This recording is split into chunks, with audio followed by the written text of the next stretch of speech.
Chapter 2. Contents of the Gita summarized. Verse 1. Sanjaya said, seeing Arjuna full of compassion and very sorrowful, his eyes brimming with tears, Madhusudana, Krishna, spoke the following words. Purport. Material compassion, lamentation, and tears are all signs of ignorance of the real self. Compassion for the eternal soul is self-realization. The word Madhusudana is significant in this verse. Lord Krishna killed the demon Madhu, and now Arjuna wanted Krishna to kill the demon of misunderstanding that had overtaken him in the discharge of his duty. No one knows where compassion should be applied. Compassion for the dress of a drowning man is senseless. A man fallen in the ocean of nescience cannot be saved simply by rescuing his outward dress, the gross material body. One who does not know this and laments for the outward dress is called a Shudra, or one who laments unnecessarily. Arjuna was a Kshatriya, and this conduct was not expected from him. Lord Krishna, however, can dissipate the lamentation of the ignorant man, and for this purpose the Bhagavad Gita was sung by him. This chapter instructs us in self-realization by an analytical study of the material body and the spirit soul, as explained by the Supreme Authority, Lord Sri Krishna. This realization is made possible by working with the fruitive being situated in the fixed conception of the real self. Verse 2. The Supreme Person Bhagavan said, my dear Arjuna, how have these impurities come upon you? They are not at all befitting a man who knows the progressive values of life. They do not lead to higher planets, but to infamy. Purport. Krishna and the Supreme Personality of Godhead are identical. Therefore, Lord Krishna is referred to as Bhagwan throughout the Gita. Bhagwan is the ultimate in the Absolute Truth. Absolute truth is realized in three phases of understanding, namely Brahman, or the impersonal all-pervasive spirit, Paramatma, or the localized aspect of the Supreme within the heart of all living entities, and Bhagwan, or the Supreme Personality of Godhead, Lord Krishna. In the Srimad Bhagavatam, this conception of the Absolute Truth is explained thus. Vedanti tat tattva vidas, tattvam yaj ganam advayam, brahmeti paramatmeti bhagavan iti shabdyate. The Absolute Truth is realized in three phases of understanding by the knower of the Absolute Truth, and all of them are identical.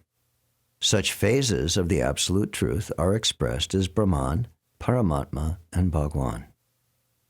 These three divine aspects can be explained by the example of the sun, which also has three different aspects, namely the sunshine, the sun's surface, and the sun planet itself. One who studies the sunshine only is the preliminary student. One who understands the sun's surface is further advanced. And one who can enter into the sun planet is the highest. Ordinary students who are satisfied by simply understanding the sunshine, its universal pervasiveness and the glaring effulgence of its impersonal nature, may be compared to those who can realize only the Brahman feature of the Absolute Truth. The student who has advanced still further can know the sun disk, which is compared to the knowledge of the Paramatma feature of the Absolute Truth. And the student who can enter into the heart of the sun planet is compared to those who realize the personal features of the Supreme Absolute Truth. Therefore, the Bhaktas, or the Transcendentalists who have realized the Bhagavan feature of the Absolute Truth, are the topmost Transcendentalists, although all students who are engaged in the study of the Absolute Truth are engaged in the same subject matter. The sunshine, the sun disk, and the inner affairs of the sun planet cannot be separated from one another, and yet the students of the three different phases are not in the same category.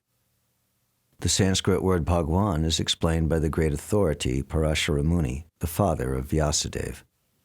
The Supreme Personality who possesses all riches, all strength, all fame, all beauty, all knowledge, and all renunciation is called Bhagwan. There are many persons who are very rich, very powerful, very beautiful, very famous, very learned, and very much detached. But no one can claim that he possesses all riches, all strength, etc., entirely. Only Krishna can claim this because he is the Supreme Personality of Godhead. No living entity, including Brahma, Lord Shiva, or Narayan, can possess opulences as fully as Krishna. Therefore, it is concluded in the Brahma Samhita by Lord Brahma himself that Lord Krishna is the Supreme Personality of Godhead. No one is equal to or above him. He is the primeval Lord, or Bhagwan, known as Govinda, and he is the supreme cause of all causes. Ishvara Parama Krishna, Satchidananda Vigraha, Anadir Adir Govinda, Sarvakarna Karanam. There are many personalities possessing the qualities of Bhagwan, but Krishna is the supreme because none can excel him. He is the Supreme Person, and his body is eternal, full of knowledge and bliss. He is the primeval Lord Govinda and the cause of all causes. In the Bhagavatam also there is a list of many incarnations of the Supreme Personality of Godhead, but Krishna is described as the original personality of Godhead, from whom many, many incarnations and personalities of Godhead expand. Ete chamsa kala pumsa, Krishnastu Bhagavan Swayam, Indrari Vyakulam Lokam, Mridayanti Yuge Yuge. All the lists of the incarnations of Godhead submitted herewith are either plenary expansions or parts of the plenary expansions of the Supreme Godhead, but Krishna is the Supreme Personality of Godhead himself. Therefore, Krishna is the original Supreme Personality of Godhead, the Absolute Truth, the source of both the Supersoul and the impersonal Brahman. In the presence of the Supreme Personality of Godhead, Arjuna's lamentation for his kinsman is certainly unbecoming, and therefore Krishna expressed his surprise with the word kutas, meaning where from. Such unmanly sentiments were never expected from a person belonging to the civilized class of men known as Aryans. The word Aryan is applicable to persons who know the value of life and have a civilization based on spiritual realization. Persons who are led by the material conception of life do not know that the aim of life is realization of the absolute truth, Vishnu, or Bhagwan, and they are captivated by the external features of the material world, and therefore they do not know what liberation is. Persons who have no knowledge of liberation from material bondage are called non-Aryans. Although Arjuna was a Kshatriya, he was deviating from his prescribed duties by declining to fight. This act of cowardice is described as befitting the non-Aryans. Such deviation from duty does not help one in the progress of spiritual life, nor does it even give one the opportunity to become famous in this world. Lord Krishna did not approve of the so-called compassion of Arjuna for his kinsman. Verse 3. O son of Pritha, do not yield to this degrading impotence. It does not become you. Give up such petty weakness of heart and arise, O chastiser of the enemy. Purport. Arjuna was addressed as the son of Pritha, who happened to be the sister of Krishna's father, Vasudeva. Therefore, Arjuna had a blood relationship with Krishna. If the son of a Kshatriya declines to fight, he is a Kshatriya in name only. And if the son of a Brahmin acts impiously, he is a Brahmin in name only. Such Kshatriyas and Brahmins are unworthy sons of their fathers. Therefore, Krishna did not want Arjuna to become an unworthy son of a Kshatriya. Arjuna was the most intimate friend of Krishna, and Krishna was directly guiding him on the chariot. But in spite of all these credits, if Arjuna abandoned the battle, he would be committing an infamous act. Therefore, Krishna said that such an attitude in Arjuna did not fit his personality. Arjuna might argue that he would give up the battle on the grounds of his magnanimous attitude for the most respectable Bhishma and his relatives, But Krishna considered that sort of magnanimity not approved by authority. Therefore, such magnanimity or so-called non-violence should be given up by persons like Arjuna under the direct guidance of Krishna. Verse 4. Arjuna said, O killer of Madhu, Krishna, how can I counterattack with arrows in battle men like Bhishma and Drona, who are worthy of my worship? Purport. Respectable superiors like Bhishma the grandfather and Dronacharya the teacher are always worshipable. Even if they attack, they should not be counterattacked. It is general etiquette that superiors are not to be offered even a verbal fight. Even if they are sometimes harsh in behavior, they should not be harshly treated. Then how is it possible for Arjuna to counterattack them? Would Krishna ever attack his own grandfather, Ugrasen, or his teacher, Sandipani Muni? These were some of the arguments by Arjuna to Krishna. Verse 5.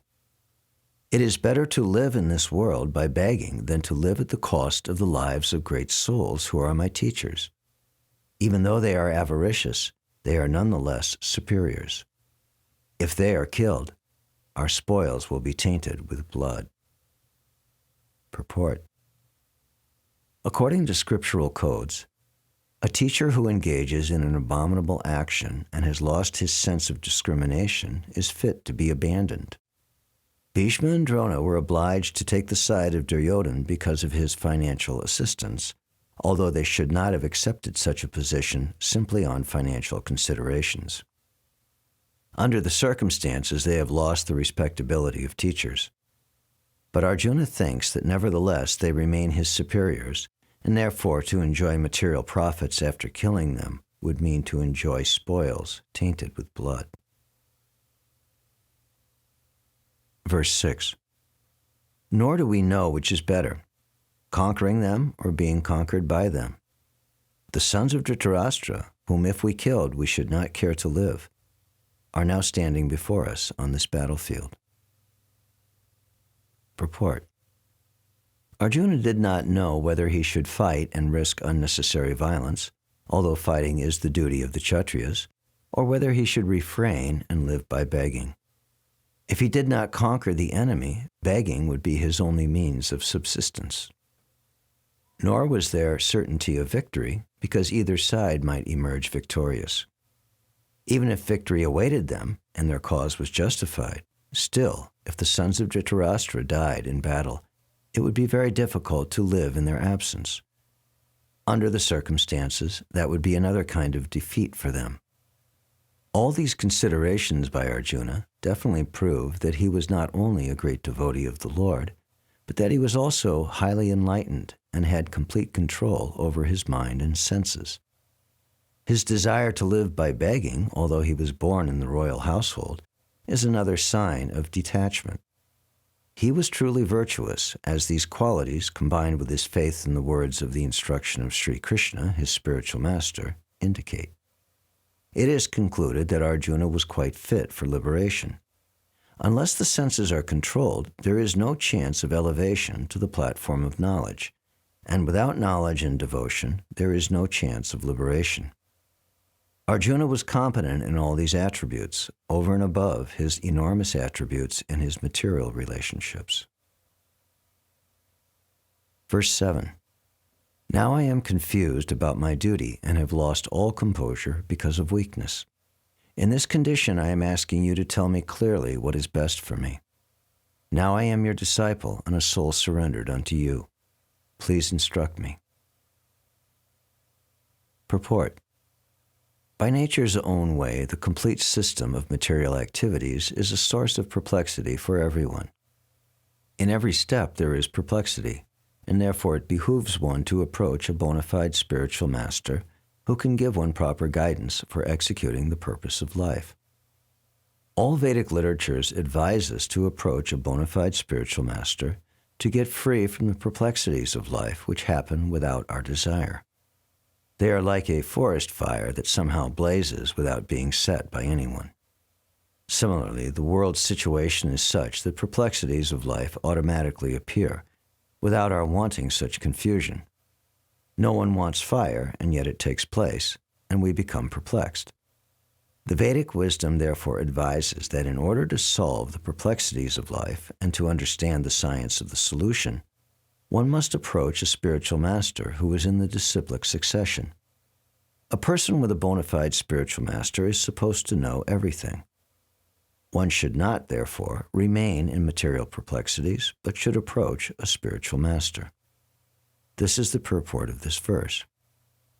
Who is the man in material perplexities? It is he who does not understand the problems of life.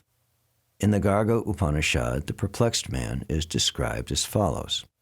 Yova etad aksharam gargya vidit vasmal lokat praitisa kripana.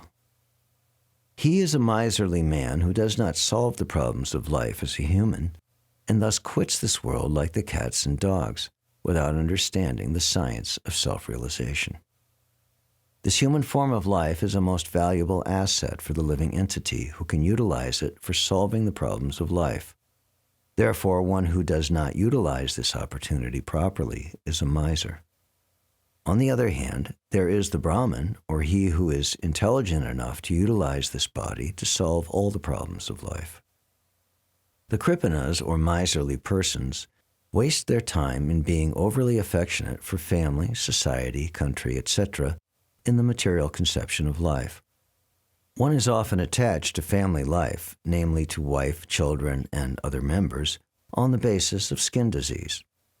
The Kripana thinks that he is able to protect his family members from death, or the Kripana thinks that his family or society can save him from the verge of death. Such family attachment can be found even in the lower animals who take care of children also.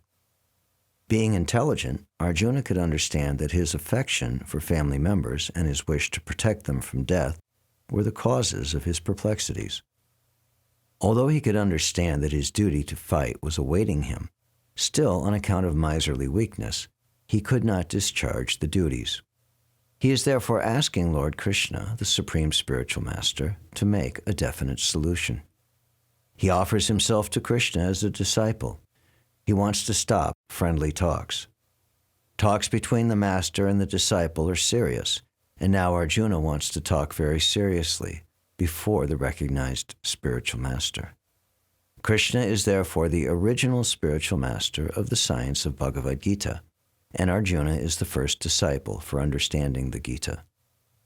How Arjuna understands the Bhagavad Gita is stated in the Gita itself. And yet, foolish mundane scholars explain that one need not submit to Krishna as a person, but to the unborn within Krishna.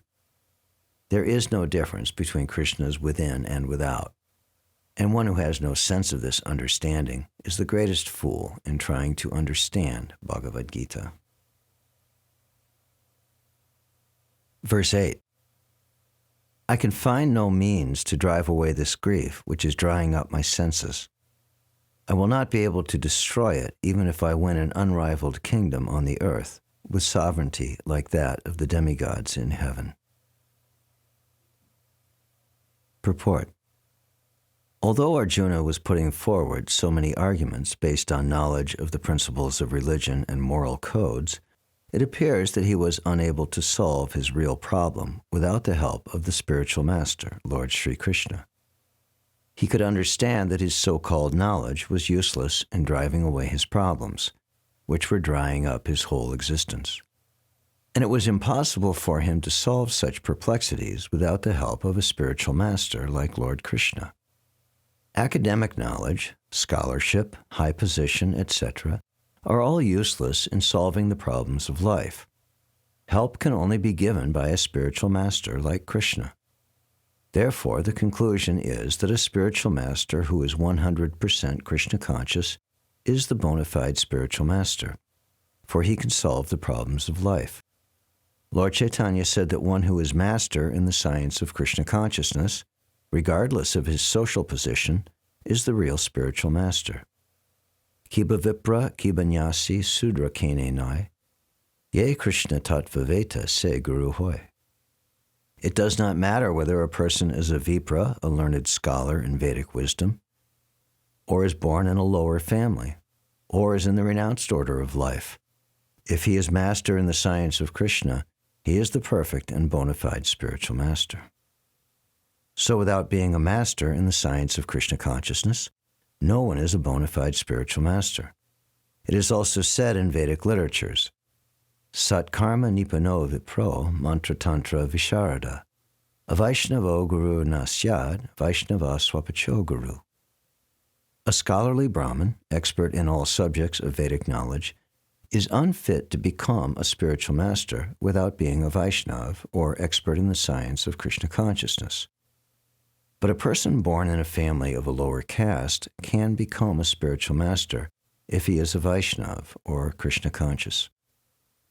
The problems of material existence, birth, old age, disease, and death, cannot be counteracted by accumulation of wealth and economic development. In many parts of the world, there are states which are replete with all facilities of life, which are full of wealth and economically developed, yet the problems of material existence are still present. They are seeking peace in different ways, but they can achieve real happiness only if they consult Krishna or the Bhagavad Gita and Srimad Bhagavatam, which constitute the science of Krishna, or the bona fide representative of Krishna, the man in Krishna consciousness. If economic development and material comforts could drive away one's lamentations for family, social, national, or international inebrities, then Arjuna would not have said that even an unrivaled kingdom on earth or supremacy like that of the demigods in the heavenly planets would not be able to drive away his lamentations. He sought, therefore, refuge in Krishna consciousness, and that is the right path for peace and harmony. Economic development or supremacy over the world can be finished at any moment by the cataclysms of material nature. Even elevation into a higher planetary situation, as men are now seeking a place on the moon planet, can also be finished at one stroke. The Bhagavad Gita confirms this, Kshine punye marchalokam vishanti. When the results of pious activities are finished, one falls down again from the peak of happiness to the lowest status of life. Many politicians of the world have fallen down in that way. Such downfalls only constitute more causes for lamentation. Therefore, if we want to curb lamentation for good, then we have to take shelter of Krishna, as Arjuna is seeking to do. So Arjuna asks Krishna to solve his problem definitely, and that is the way of Krishna consciousness. Verse 9. Sanjaya said, having spoken thus, Arjuna, chastiser of enemies, told Krishna, Govinda, I shall not fight, and fell silent. Purport. Dhritarashtra must have been very glad to understand that Arjuna was not going to fight and was instead leaving the battlefield for the begging profession.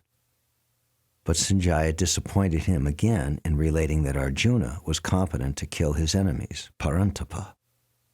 Although Arjuna was for the time being overwhelmed with false grief due to family affection, he surrendered unto Krishna, the Supreme Spiritual Master, as a disciple. This indicated that he would soon be free from the false lamentation resulting from family affection and would be enlightened with perfect knowledge of self-realization, or Krishna consciousness, and would then surely fight. Thus, Dhritarashtra's joy would be frustrated, since Arjuna would be enlightened by Krishna and would fight to the end. Verse 10. O descendant of Bharat, at that time Krishna, smiling, in the midst of both the armies, spoke the following words to the grief-stricken Arjuna. Purport. The talk was going on between intimate friends, namely the Rishikesh and the Gudakesh. As friends, both of them were on the same level, but one of them voluntarily became a student of the other. Krishna was smiling because a friend had chosen to become a disciple. As Lord of all, he is always in the superior position as the master of everyone, and yet the Lord accepts one who wishes to be a friend, a son, a lover, or a devotee, or who wants him in such a role. But when he was accepted as the master, he at once assumed the role and talked with the disciple like the master, with gravity, as it is required. It appears that the talk between the master and the disciple was openly exchanged in the presence of both armies, so that all were benefited. So the talks of Bhagavad Gita are not for any particular person, society, or community, but they are for all, and friends or enemies are equally entitled to hear them. Verse 11. The Blessed Lord said, "While speaking learned words, you are mourning for what is not worthy of grief. Those who are wise lament neither for the living nor the dead." Purport. The Lord at once took the position of the teacher and chastised the student, calling him indirectly a fool. The Lord said, "You are talking like a learned man, but you do not know that one who is learned, one who knows what is body and what is soul, does not lament for any stage of the body, neither in the living nor in the dead condition." As it will be explained in later chapters, it will be clear that knowledge means to know matter and spirit and the controller of both. Arjuna argued that religious principles should be given more importance than politics or sociology, but he did not know that knowledge of matter, soul, and the Supreme is even more important than religious formularies. And because he was lacking in that knowledge, he should not have posed himself as a very learned man. As he did not happen to be a very learned man, he was consequently lamenting for something which was unworthy of lamentation. The body is born and is destined to be vanquished today or tomorrow. Therefore, the body is not as important as the soul. One who knows this is actually learned, and for him there is no cause for lamentation, regardless of the condition of the material body. Verse 12. Never was there a time when I did not exist, nor you, nor all these kings, nor in the future shall any of us cease to be. Purport. In the Vedas, in the Katha Upanishad as well as the Svetashvatara Upanishad, it is said that the Supreme Personality of Godhead is the maintainer of innumerable living entities, in terms of their different situations according to individual work and reaction of work. That Supreme Personality of Godhead is also, by his plenary portions, alive in the heart of every living entity. Only saintly persons who can see, within and without, the same Supreme Lord can actually attain to perfect and eternal peace. Nityo nityanam chaitanas chaitananam, eko bahunam yo vididhati kaman, tam atmastam ye nupasyanti dirast, tesham shanti shashvati nataresham. The same Vedic truth given to Arjuna is given to all persons in the world who pose themselves as very learned, but factually have a poor fund of knowledge. The Lord says clearly that he himself, Arjuna, and all the kings who are assembled on the battlefield are eternally individual beings, and that the Lord is eternally the maintainer of the individual living entities, both in their conditioned as well as their liberated situations. The Supreme Personality of Godhead is the supreme individual person, and Arjuna, the Lord's eternal associate, and all the kings assembled there are individual, eternal persons. It is not that they did not exist as individuals in the past, and it is not that they will not remain eternal persons. Their individuality existed in the past, and their individuality will continue in the future without interruption. Therefore, there is no cause for lamentation for anyone. The Mayavadi theory that after liberation, the individual soul, separated by the covering of Maya or illusion, will merge into the impersonal Brahman and lose its individual existence is not supported herein by Lord Krishna, the Supreme Authority. Nor is the theory that we only think of individuality in the conditioned state supported herein. Krishna clearly says herein that in the future also the individuality of the Lord and others, as it is confirmed in the Upanishads, will continue eternally. This statement of Krishna is authoritative because Krishna cannot be subject to illusion. If individuality is not a fact, then Krishna would not have stressed it so much, even for the future. The Mayavadi may argue that the individuality spoken of by Krishna is not spiritual but material. Even accepting the argument that the individuality is material, then how can one distinguish Krishna's individuality? Krishna affirms his individuality in the past and confirms his individuality in the future also. He has confirmed his individuality in many ways, and impersonal Brahman has been declared to be subordinate to him. Krishna has maintained spiritual individuality all along. If he is accepted as an ordinary conditioned soul in individual consciousness, then his Bhagavad Gita has no value as authoritative scripture. A common man with all the 4 defects of human frailty is unable to teach that which is worth hearing. The Gita is above such literature. No mundane book compares with the Bhagavad Gita. When one accepts Krishna as an ordinary man, the Gita loses all importance. The Mayavadi argues that the plurality mentioned in this verse is conventional and that it refers to the body. But previous to this verse, such a bodily conception is already condemned. After condemning the bodily conception of the living entities, how was it possible for Krishna to place a conventional proposition on the body again? Therefore, individuality is maintained on spiritual grounds and is thus confirmed by great acharyas like Sri Ramanuj and others. It is clearly mentioned in many places in the Gita that this spiritual individuality is understood by those who are devotees of the Lord. Those who are envious of Krishna as the Supreme Personality of Godhead have no bona fide access to the great literature. The non-devotee's approach to the teachings of the Gita is something like bees licking on a bottle of honey. One cannot have a taste of honey unless one opens the bottle. Similarly, the mysticism of the Bhagavad Gita can be understood only by devotees, and no one else can taste it, as it is stated in the 4th chapter of the book. Nor can the Gita be touched by persons who envy the very existence of the Lord. Therefore, the Mayavadi explanation of the Gita is a most misleading presentation of the whole truth.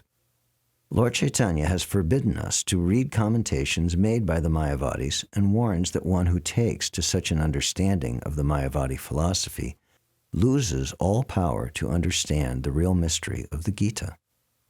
If individuality refers to the empirical universe, then there is no need of teaching by the Lord. The plurality of the individual soul and of the Lord is an eternal fact, and it is confirmed by the Vedas as above mentioned. Verse 13. As the embodied soul continually passes in this body from boyhood to youth to old age, the soul similarly passes into another body at death.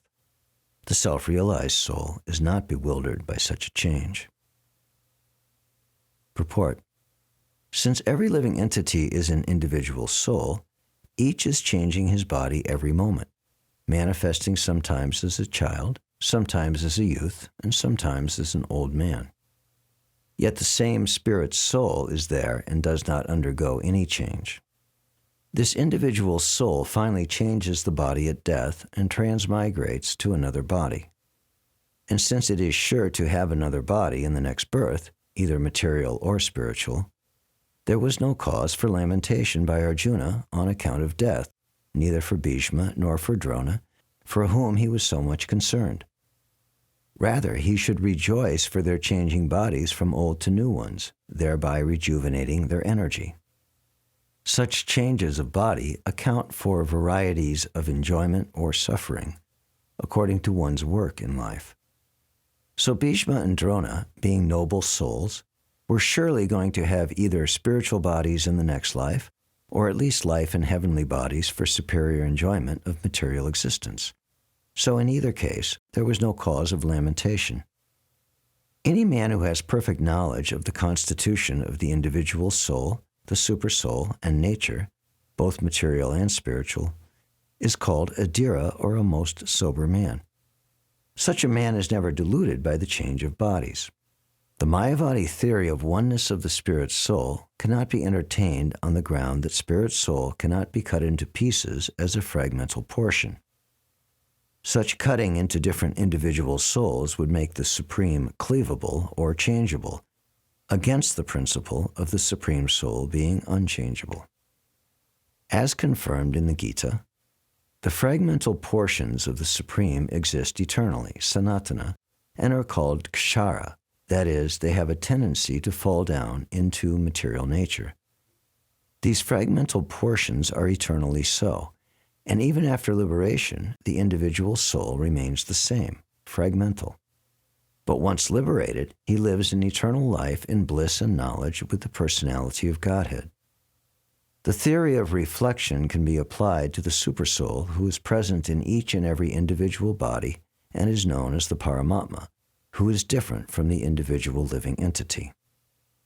When the sky is reflected in water, the reflections represent both the sun and the moon and the stars also. The stars can be compared to the living entities and the sun or the moon to the Supreme Lord.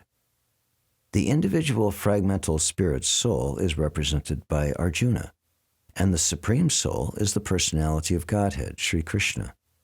They are not on the same level, as it will be apparent in the beginning of the 4th chapter. If Arjuna is on the same level with Krishna, and Krishna is not superior to Arjuna, then their relationship of instructor and instructed becomes meaningless. If both of them are deluded by the illusory energy, Maya, then there is no need of one being the instructor and the other the instructed. Such instruction would be useless because in the clutches of Maya, no one can be an authoritative instructor. Under the circumstances, it is admitted that Lord Krishna is the Supreme Lord, superior in position to the living entity Arjuna, who is a forgotten soul deluded by Maya. Verse 14. O son of Kunti, the non-permanent appearance of happiness and distress, and their disappearance in due course, are like the appearance and disappearance of winter and summer seasons. They arise from sense perception, O scion of Bharat, and one must learn to tolerate them without being disturbed. Purport. In the proper discharge of duty, one has to learn to tolerate non-permanent appearances and disappearances of happiness and distress. According to Vedic injunction, one has to take his bath early in the morning, even during the month of Magh, January, February. It is very cold at that time, but in spite of that, a man who abides by the religious principles does not hesitate to take his bath. Similarly, a woman does not hesitate to cook in the kitchen in the months of May and June, the hottest part of the summer season. One has to execute his duty in spite of climatic inconveniences. Similarly, to fight is the religious principle of the Kshatriyas, and although one has to fight with some friend or relative, one should not deviate from his prescribed duty. One has to follow the prescribed rules and regulations of religious principles in order to rise up to the platform of knowledge, because by knowledge and devotion only can one liberate himself from the clutches of Maya or illusion. The two different names of address given to Arjuna are also significant.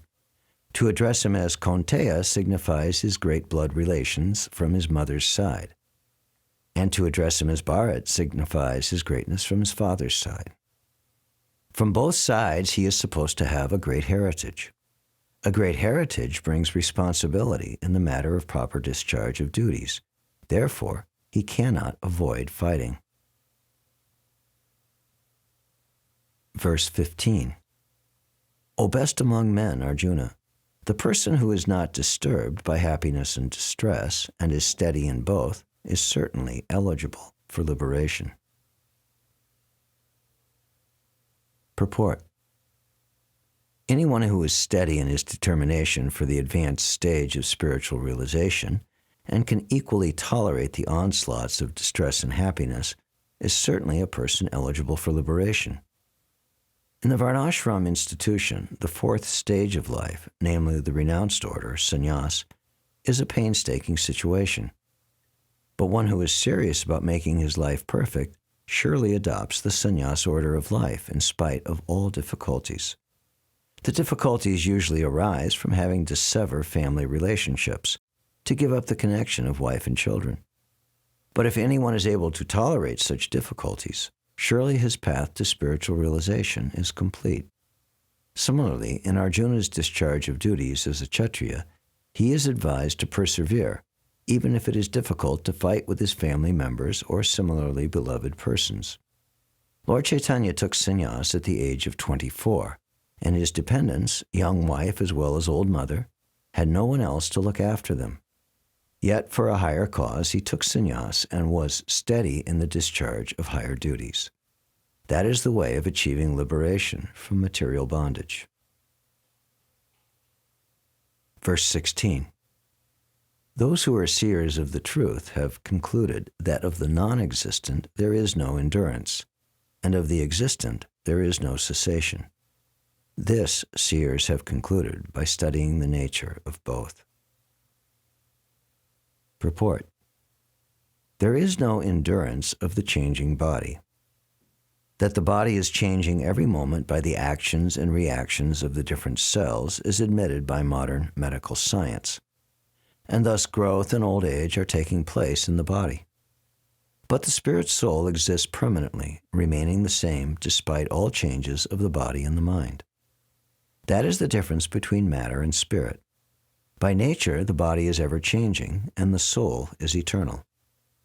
This conclusion is established by all classes of seers of the truth, both impersonalist and personalist. In the Vishnu Purana, it is stated that Vishnu and his abodes all have self-illuminated spiritual existence. Jyotim Shri Vishnur Bhavanani Vishnu. The words existent and non-existent refer only to spirit and matter. That is the version of all seers of truth. This is the beginning of the instruction by the Lord to the living entities who are bewildered by the influence of ignorance. Removal of ignorance involves the reestablishment of the eternal relationship between the worshipper and the worshipable, and the consequent understanding of the difference between the part and parcel living entities and the Supreme Personality of Godhead. One can understand the nature of the Supreme by thorough study of oneself, the difference between oneself and the Supreme being understood as the relationship between the part and the whole. In the Vedanta Sutras, as well as in the Srimad Bhagavatam, the Supreme has been accepted as the origin of all emanations. Such emanations are experienced by superior and inferior natural sequences. The living entities belong to the superior nature, as it will be revealed in the 7th chapter. Although there is no difference between the energy and the energetic is accepted as the supreme, and energy or nature is accepted as the subordinate. The living entities, therefore, are always subordinate to the Supreme Lord, as in the case of the master and the servant, or the teacher and the taught. Such clear knowledge is impossible to understand under the spell of ignorance, and to drive away such ignorance, the Lord teaches the Bhagavad Gita for the enlightenment of all living entities for all time. Verse 17. Know that which pervades the entire body is indestructible. No one is able to destroy the imperishable soul. Purport. This verse more clearly explains the real nature of the soul, which is spread all over the body. Anyone can understand what is spread all over the body. It is consciousness. Everyone is conscious of the pains and pleasures of the body, in part or as a whole. This spreading of consciousness is limited within one's own body. The pains and pleasures of one body are unknown to another. Therefore, each and every body is the embodiment of an individual soul, and the symptom of the soul's presence is perceived as individual consciousness. This soul is described as 1/10,000th part of the upper portion of the hair point in size.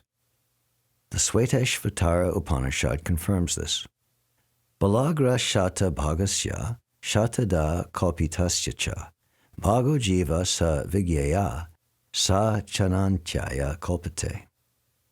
When the upper point of a hair is divided into 100 parts, and again each of such parts is further divided into 100 parts, each such part is the measurement of the dimension of the spirit soul. Similarly, in the Bhagavatam, the same version is stated, Keshagra Shatabhagasya Satam Sha Sadrashatmaka Jiva Sukshma Swarupoyam Sankyatito Hi Chitkana. There are innumerable particles of spiritual atoms, which are measured as 1/10,000th of the upper portion of the hair. Therefore, the individual particle of spirit soul is a spiritual atom smaller than the material atoms, and such atoms are innumerable. This very small spiritual spark is the basic principle of the material body, and the influence of such a spiritual spark is spread all over the body as the influence of the active principle of some medicine spreads throughout the body. This current of the spirit's soul is felt all over the body as consciousness, and that is the proof of the presence of the soul. Any layman can understand that the material body minus consciousness is a dead body, and this consciousness cannot be revived in the body by any means of material administration. Therefore, consciousness is not due to any amount of material combination, but to the spirit soul. In the Mundaka Upanishad, the measurement of the atomic spirit soul is further explained. Esho naratma cetasa viditavyo yasmin prana panchada samvivesha pranayshchitam sarvam otam prajanam yasmin vishuddhe vibhavatyesha atma. The soul is atomic in size and can be perceived by perfect intelligence. This atomic soul is floating in the 5 kinds of air, prana, apana, vyana, samana, and udana, is situated within the heart, and spreads its influence all over the body of the embodied living entities.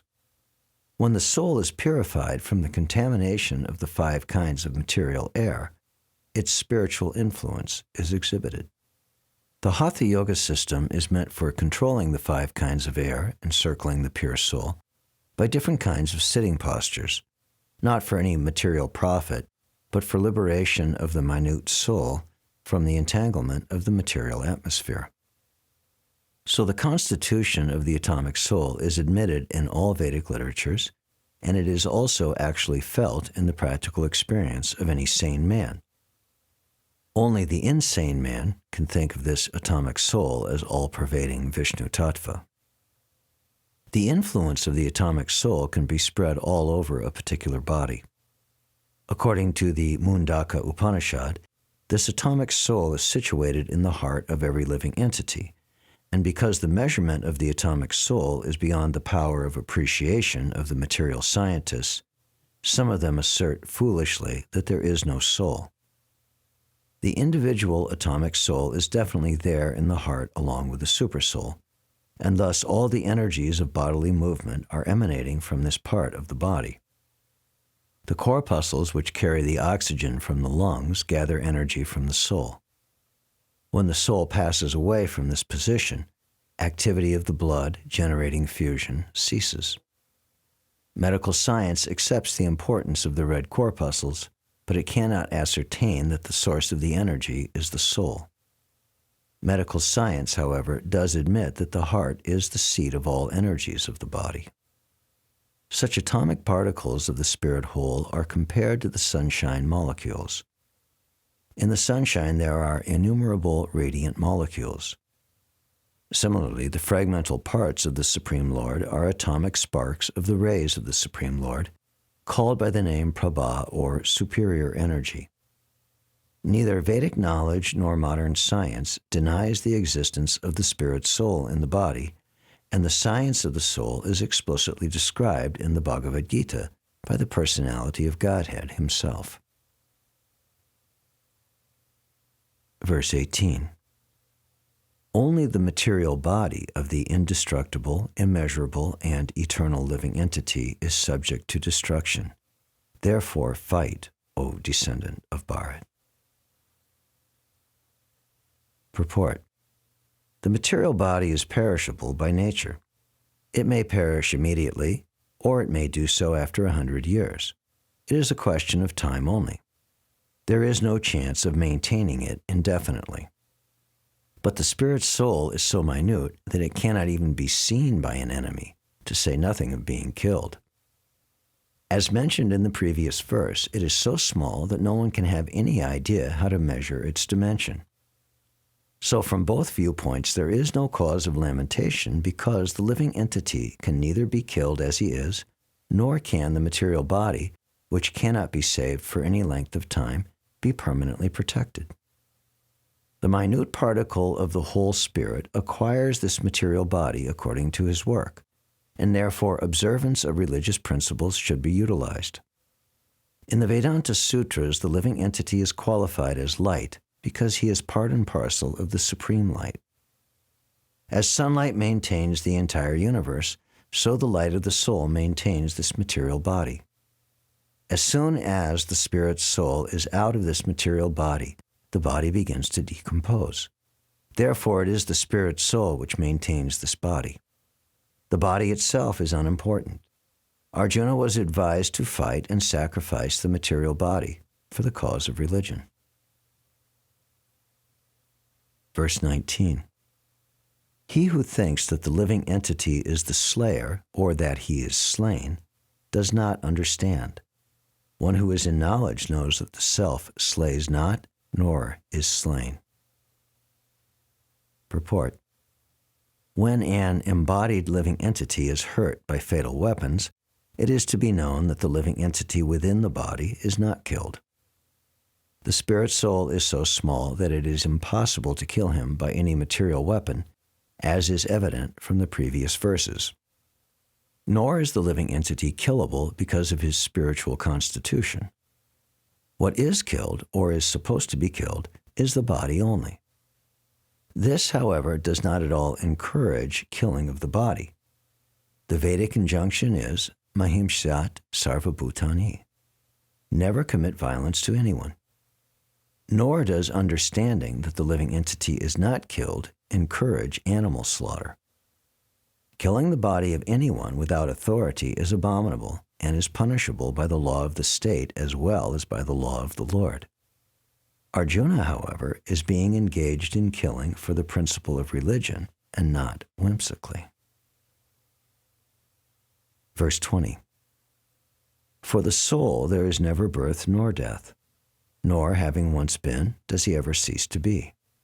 He is unborn, eternal, ever existing, undying, and primeval. He is not slain when the body is slain. Purport. Qualitatively, the small atomic fragmental part of the Supreme Spirit is one with the Supreme. He undergoes no changes like the body. Sometimes the soul is called the steady or kutastha. The body is subject to 6 kinds of transformations. It takes its birth in the womb of the mother's body, remains for some time, grows, produces some effects, gradually dwindles, and at last vanishes into oblivion. The soul, however, does not go through such changes. The soul is not born, but because he takes on a material body, the body takes its birth. The soul does not take birth there, and the soul does not die. Anything which has birth also has death.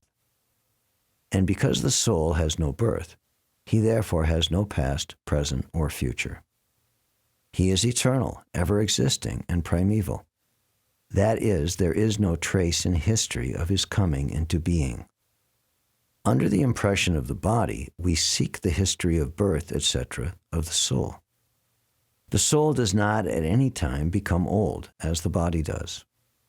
The so-called old man, therefore, feels himself to be in the same spirit as in his childhood or youth. The changes of the body do not affect the soul. The soul does not deteriorate like a tree, nor anything material. The soul has no byproduct either. The byproducts of the body, namely children, are also different individual souls. And owing to the body, they appear as children of a particular man. The body develops because of the soul's presence, but the soul has neither offshoots nor change. Therefore, the soul is free from the 6 changes of the body. In the Katha Upanishad also we find a similar passage which reads, Najayate mriyate va vipaschin, nayam kutaschin na vibhuva kaschit Ajo nityo shashvatoyam purano, nahanyate hanyamane sharire. The meaning and purport of this verse is the same as in the Bhagavad Gita, but here in this verse there is one special word, vipaschit, which means learned or with knowledge. The soul is full of knowledge, or full always with consciousness.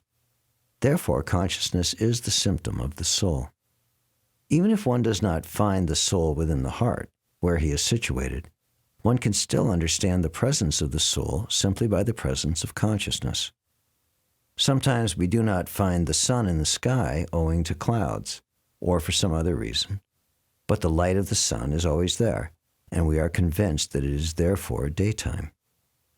As soon as there is a little light in the sky early in the morning, we can understand that the sun is in the sky.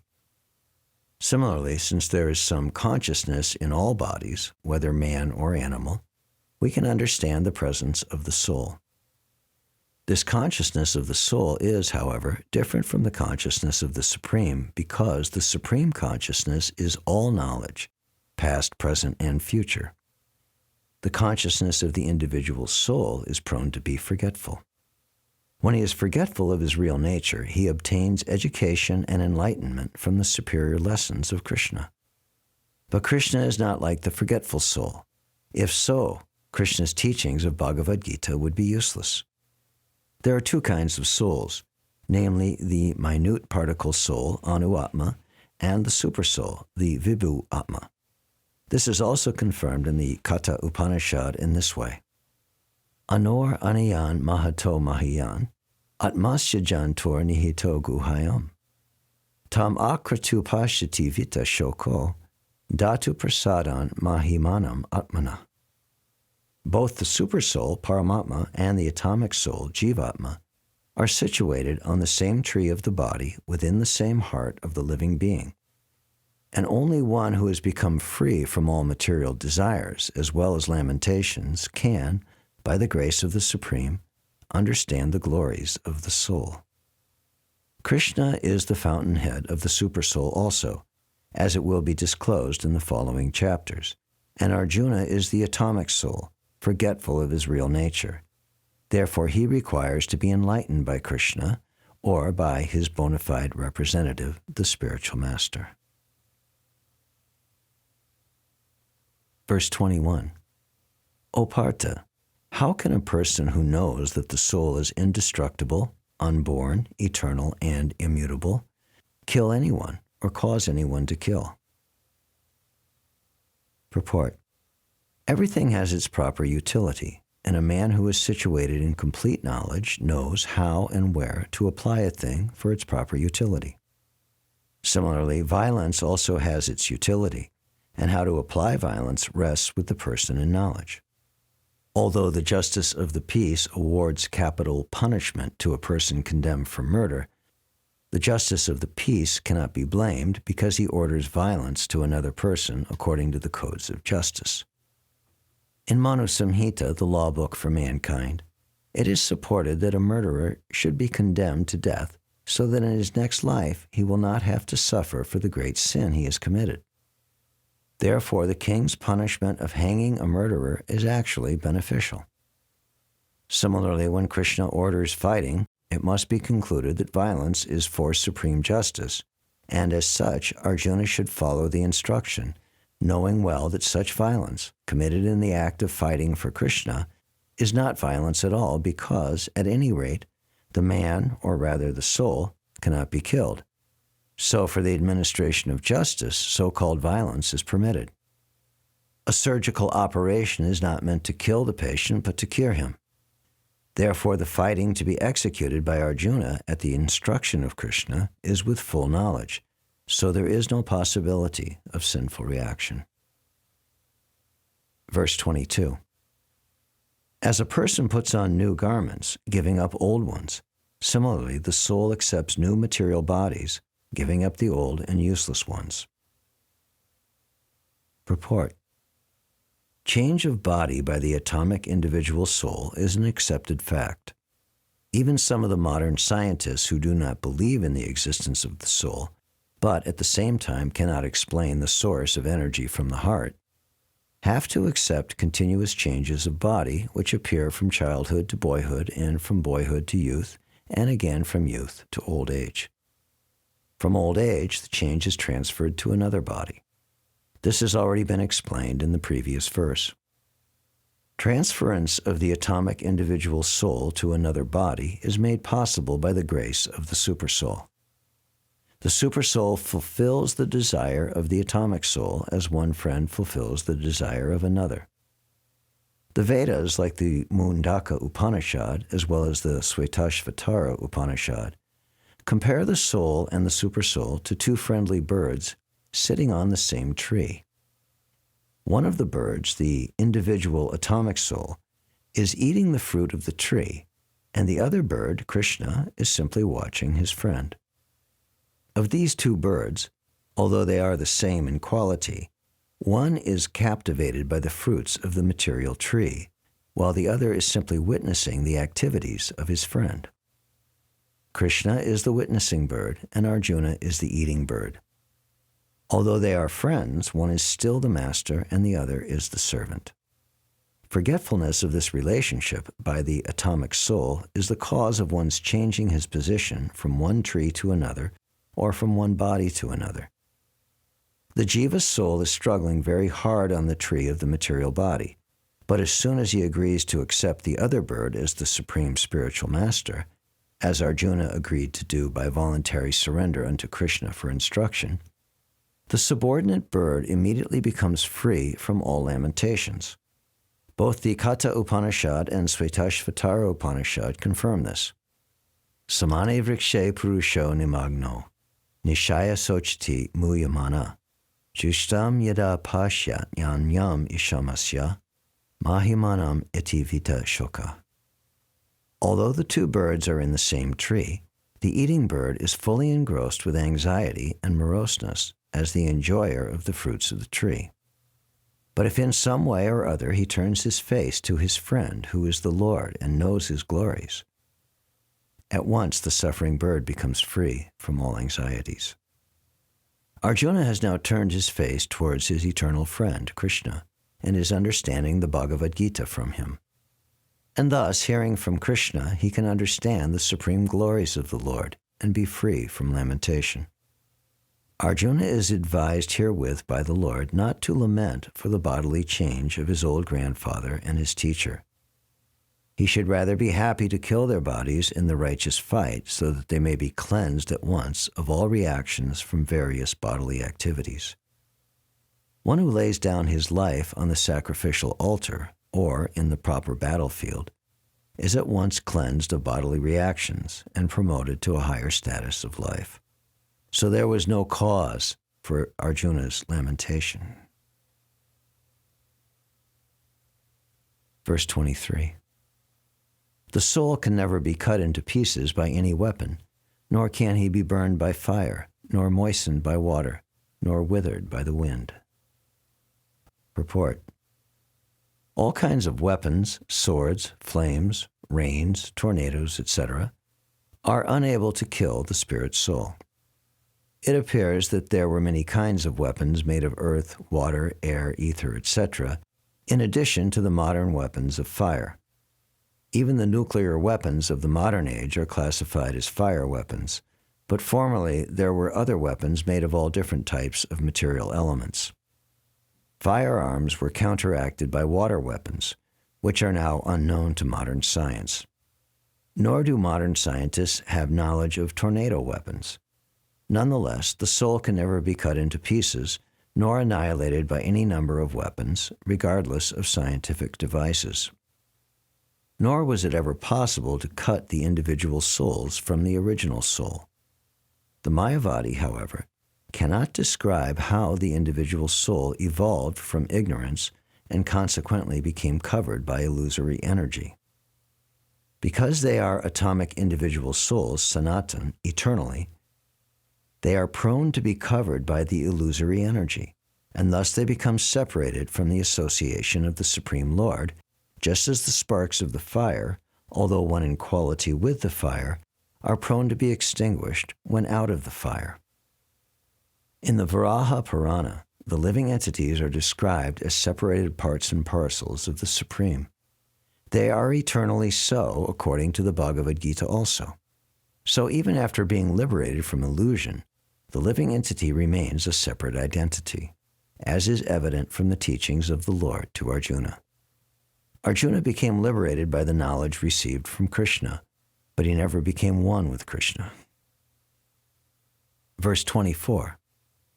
This individual soul is unbreakable and insoluble, and can neither be burned nor dried. He is everlasting, all-pervading, unchangeable, immovable, and eternally the same. Purport. All these qualifications of the atomic soul definitely prove that the individual soul is eternally the atomic particle of the spirit whole, and he remains the same atom eternally, without change. The theory of monism is very difficult to apply in this case, because the individual soul is never expected to become one homogeneously.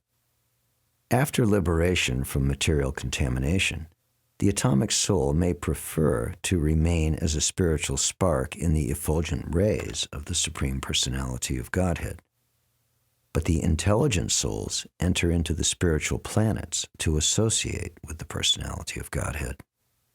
The word sarvagata, or all-pervading, is significant because there is no doubt that living entities are all over God's creation.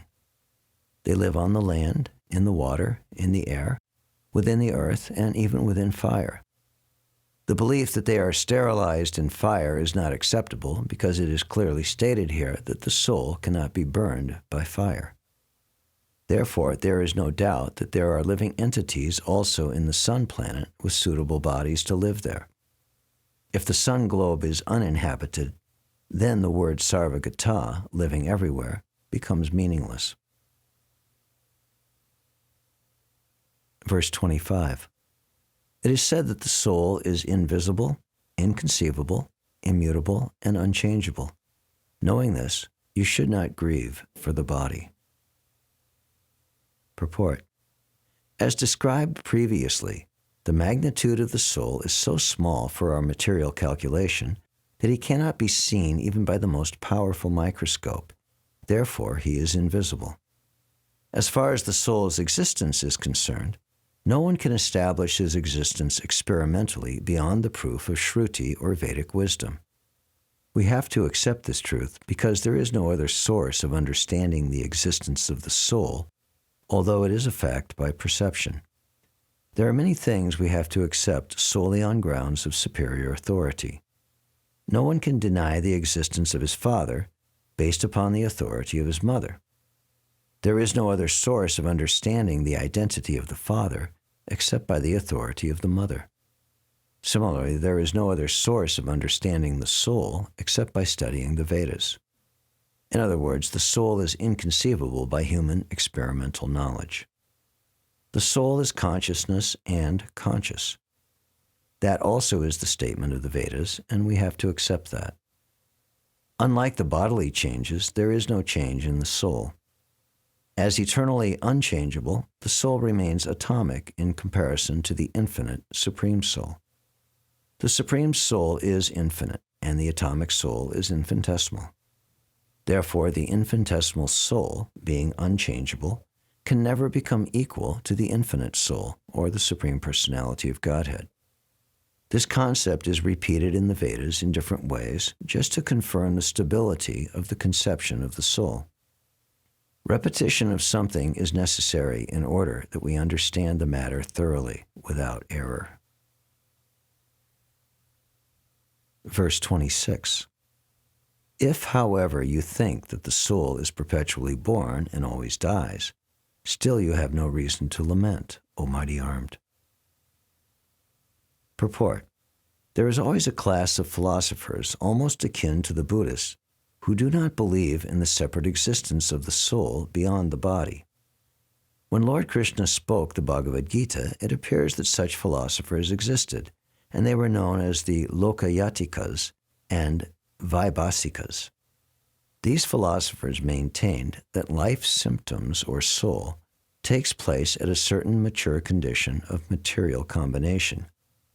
The modern material scientist and materialist philosophers also think similarly. According to them, the body is a combination of physical elements, and at a certain stage, the life symptoms develop by interaction of the physical and chemical elements. The science of anthropology is based on this philosophy. Currently, many pseudo-religions, now becoming fashionable in America, are also adhering to this philosophy as well as to the nihilistic, non-devotional Buddhist sects. Even if Arjuna did not believe in the existence of the soul, as in the Vaibhasika philosophy, there would still have been no cause for lamentation. No one laments the loss of a certain bulk of chemicals and stops discharging his prescribed duty.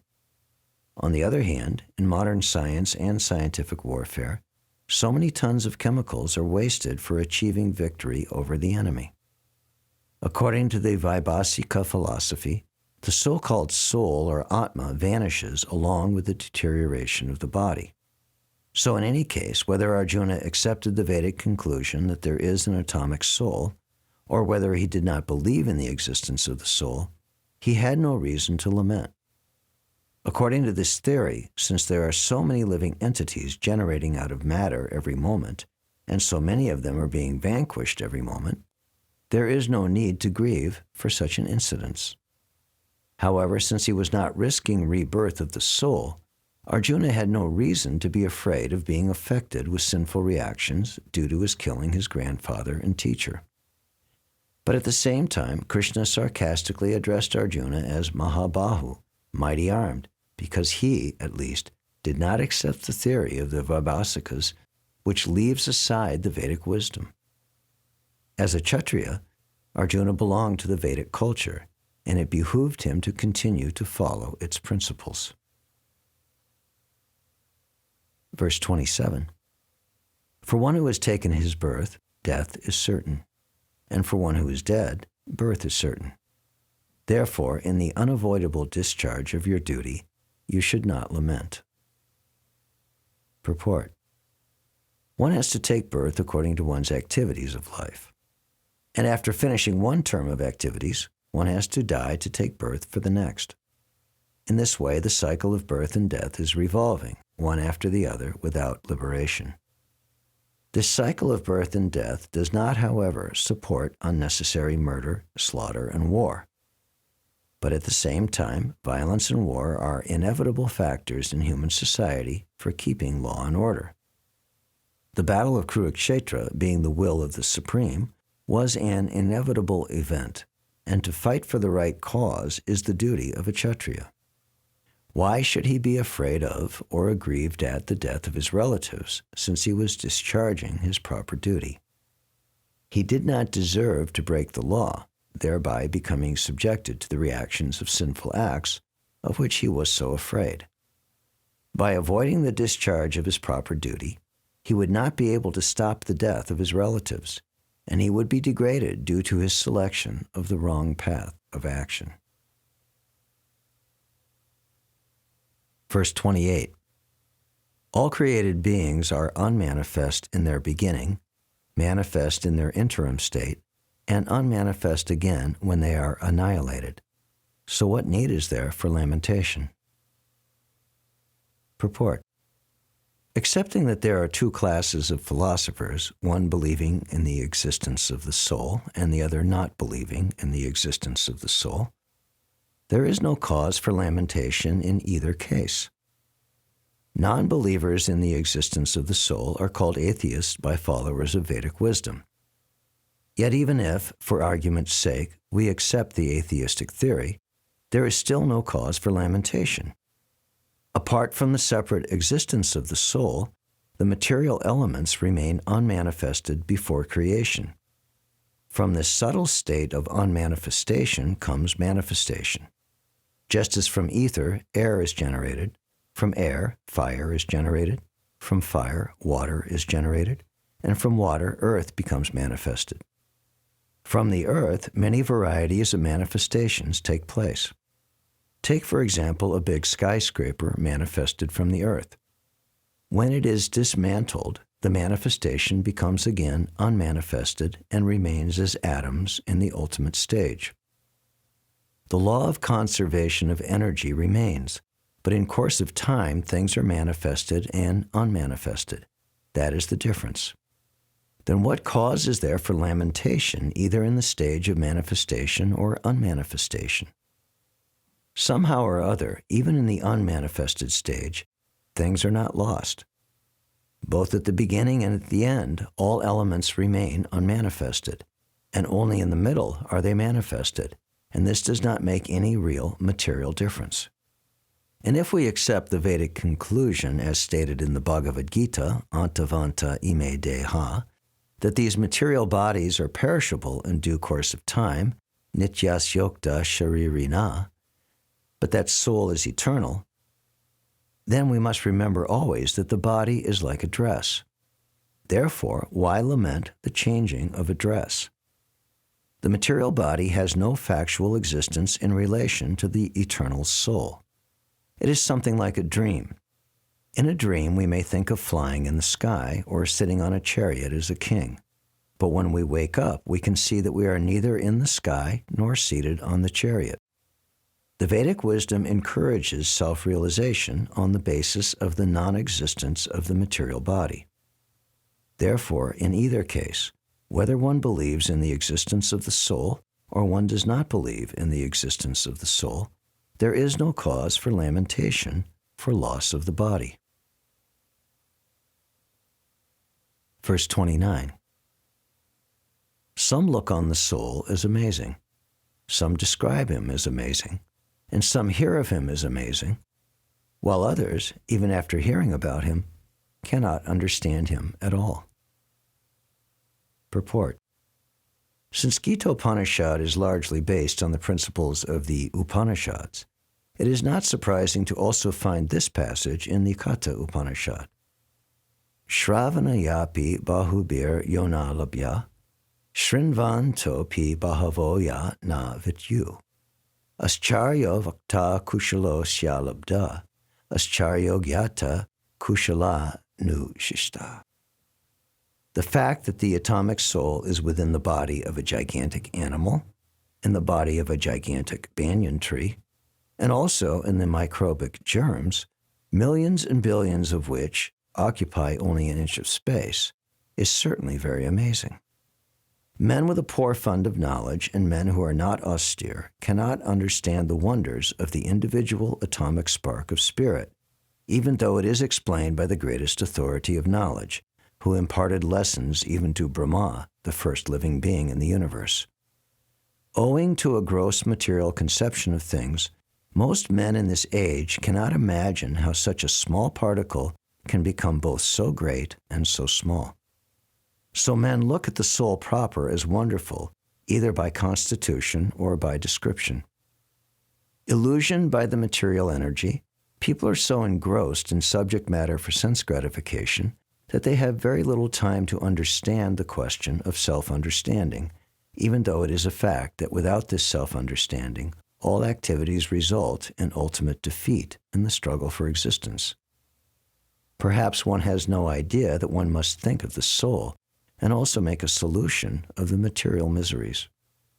Some people who are inclined to hear about the soul may be attending lectures in good association, but sometimes, owing to ignorance, they are misguided by acceptance of the supersoul and the atomic soul as one without distinction of magnitude. It is very difficult to find a man who perfectly understands the position of the soul, the supersoul, the atomic soul, their respective functions, relationships, and all other major and minor details.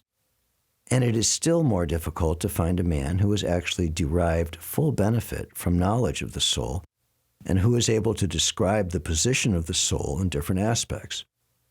But if, somehow or other, one is able to understand the subject matter of the soul, then one's life is successful. The easiest process for understanding the subject matter of self, however, is to accept the statements of the Bhagavad Gita spoken by the greatest authority, Lord Krishna, without being deviated by other theories. But it also requires a great deal of penance and sacrifice, either in this life or in the previous ones, before one is able to accept Krishna as the Supreme Personality of Godhead. Krishna can, however, be known as such by the causeless mercy of the pure devotee and by no other way. Verse 30. O descendant of Bharat, he who dwells in the body is eternal and can never be slain. Therefore, you need not grieve for any creature. Purport. The Lord now concludes the chapter of instruction on the immutable spirit soul. In describing the immortal soul in various ways, Lord Krishna establishes that the soul is immortal and the body is temporary. Therefore, Arjuna, as a Kshatriya, should not abandon his duty out of fear that his grandfather and teacher, Bhishma and Drona, will die in the battle.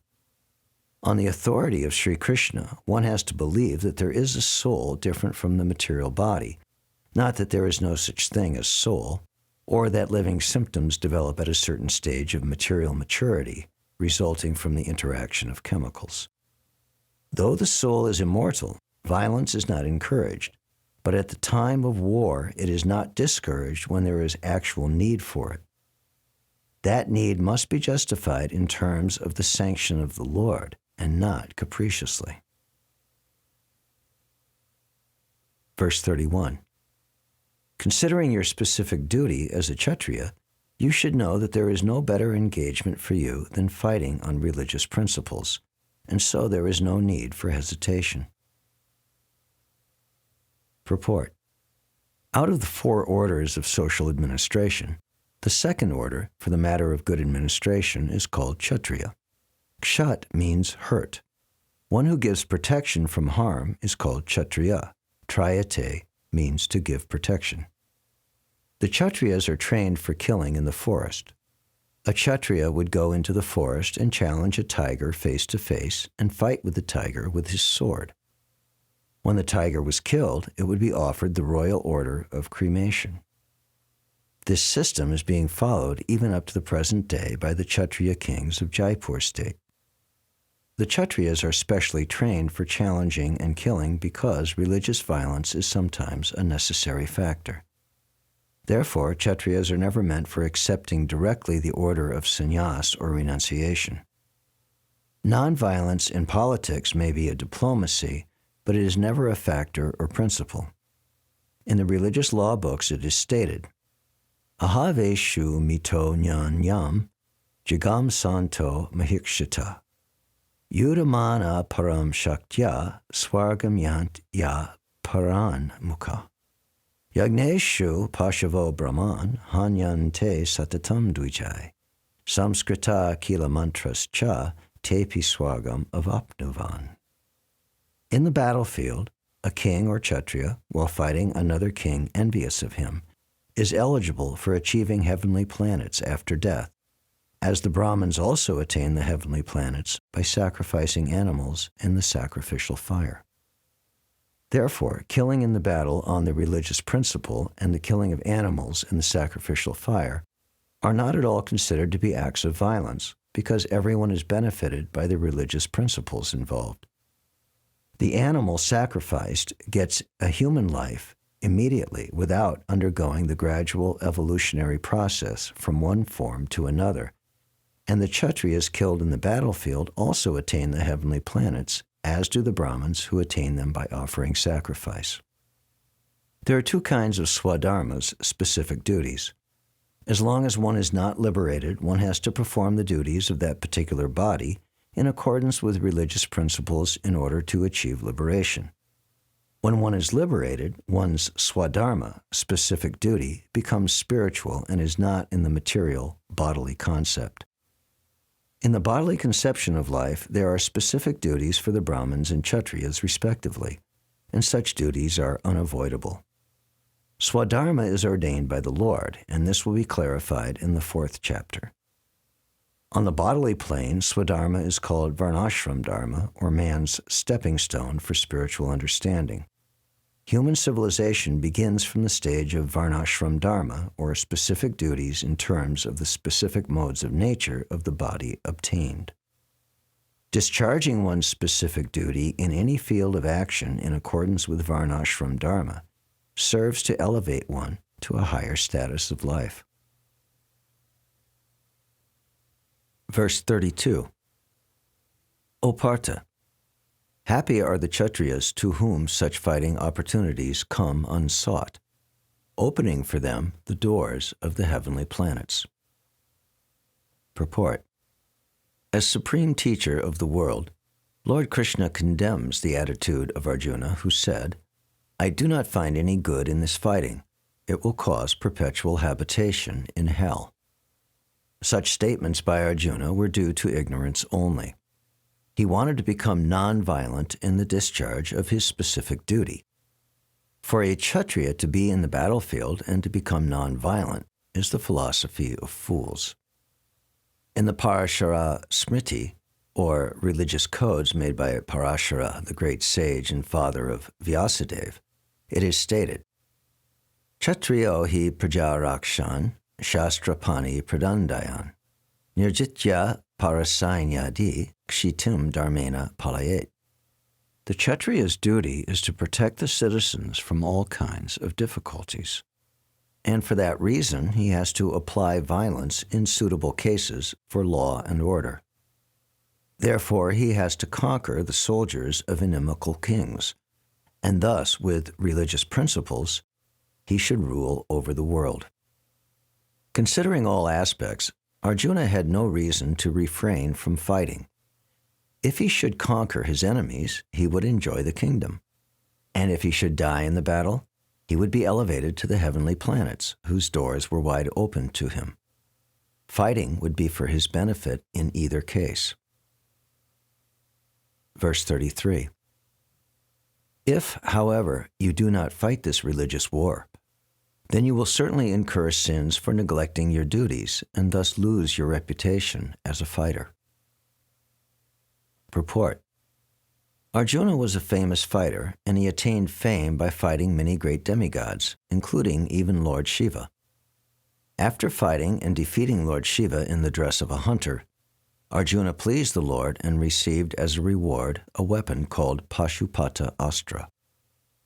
Everyone knew that he was a great warrior.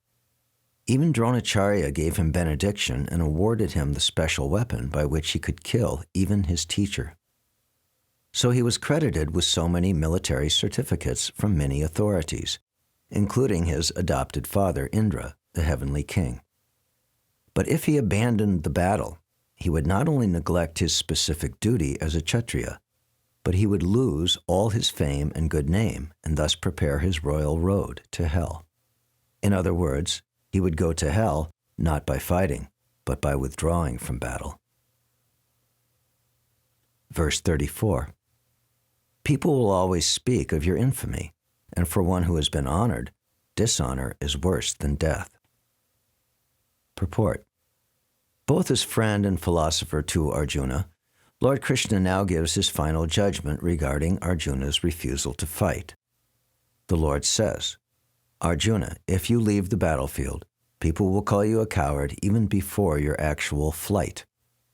And if you think that people may call you bad names, but that you will save your life by fleeing the battlefield, then my advice is that you'd do better to die in the battle.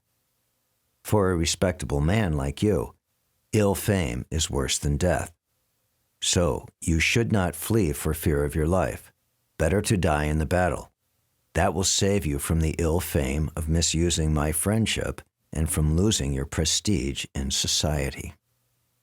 So, the final judgment of the Lord was for Arjuna to die in the battle and not withdraw. Verse 35. The great generals who have highly esteemed your name and fame will think that you have left the battlefield out of fear only, and thus they will consider you a coward. Purport. Lord Krishna continued to give his verdict to Arjuna.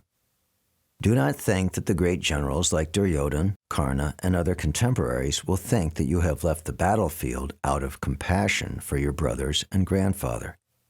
They will think that you have left out of fear for your life, and thus their high estimation of your personality will go to hell. Verse 36. Your enemies will describe you in many unkind words and scorn your ability. What could be more painful for you? Purport. Lord Krishna was astonished in the beginning at Arjuna's uncalled-for plea for compassion, and he described his compassion as befitting the non-Aryans. Now, in so many words, he has proved his statements against Arjuna's so-called compassion. Verse 37. O son of Kunti, either you will be killed on the battlefield and attain the heavenly planets, or you will conquer and enjoy the earthly kingdom. Therefore, get up and fight with determination. Purport. Even though there was no certainty of victory for Arjuna's side, he still had to fight, for, even being killed there, he could be elevated into the heavenly planets. Verse 38. Do thou fight for the sake of fighting, without considering happiness or distress, loss or gain, victory or defeat, and by so doing, you shall never incur sin. Purport. Lord Krishna now directly says that Arjuna should fight for the sake of fighting because he desires the battle. There is no consideration of happiness or distress, profit or gain, victory or defeat in the activities of Krishna consciousness. That everything should be performed for the sake of Krishna is transcendental consciousness, so there is no reaction to material activities. He who acts for his own sense gratification, either in goodness or in passion, is subject to the reaction, good or bad. But he who has completely surrendered himself in the activities of Krishna consciousness is no longer obliged to anyone, nor is he a debtor to anyone, as one is in the ordinary course of activities. It is said, Devarshi bhutapta nrinam putranam, nakinkaro nayam rini cha rajan, sarvatmana ya sharanam sharanyam, gato mukundam pariritya kartam. Anyone who has completely surrendered unto Krishna, Mukunda, giving up all other duties, is no longer a debtor, nor is he obliged to anyone. Not the demigods, nor the sages, nor the people in general, nor kinsmen, nor humanity, nor forefathers. That is the indirect hint given by Krishna to Arjuna in this verse, and the matter will be more clearly explained in the following verses. Verse 39. Thus far I have declared to you the analytical knowledge of Sankhya philosophy. Now listen to the knowledge of yoga, whereby one works without fruitive result. O son of Pritha, when you act by such intelligence, you can free yourself from the bondage of works. Purport. According to the Nirukti, or the Vedic dictionary, Sankhya means that which describes phenomena in detail, and Sankhya refers to that philosophy which describes the real nature of the soul. And yoga involves controlling the senses. Arjuna's proposal not to fight was based on sense gratification. Forgetting his prime duty, he wanted to cease fighting because he thought that by not killing his relatives and kinsmen, he would be happier than by enjoying the kingdom by conquering his cousins and brothers, the sons of Dhritarashtra. In both ways, the basic principles were for sense gratification. Happiness derived from conquering them and happiness derived by seeing kinsmen alive are both on the basis of personal sense gratification, for there is a sacrifice of wisdom and duty. Krishna, therefore, wanted to explain to Arjuna that by killing the body of his grandfather, he would not be killing the soul proper, and he explained that all individual persons, including the Lord himself, are eternal individuals. They were individuals in the past, they are individuals in the present, and they will continue to remain individuals in the future, because all of us are individual souls eternally, and we simply change our bodily dress in different manners. But actually, we keep our individuality even after liberation from the bondage of material dress. An analytical study of the soul and the body has been very graphically explained by Lord Krishna. And this descriptive knowledge of the soul and the body from different angles of vision has been described here as Sankhya in terms of the Nirukti dictionary. This Sankhya has nothing to do with the Sankhya philosophy of the atheist Kapila. Long before the impostor Kapila's Sankhya, the Sankhya philosophy was expounded in the Srimad Bhagavatam by the true Lord Kapila, the incarnation of Lord Krishna, who explained it to his mother Devahuti. It is clearly explained by him that the Purusha, or the Supreme Lord, is active and that he creates by looking over the Prakriti. This is accepted in the Vedas and in the Gita. The description in the Vedas indicates that the Lord glanced over the Prakriti, or nature, and impregnated it with atomic individual souls. All these individuals are working in the material world for sense gratification, and under the spell of material energy, they are thinking of being enjoyers.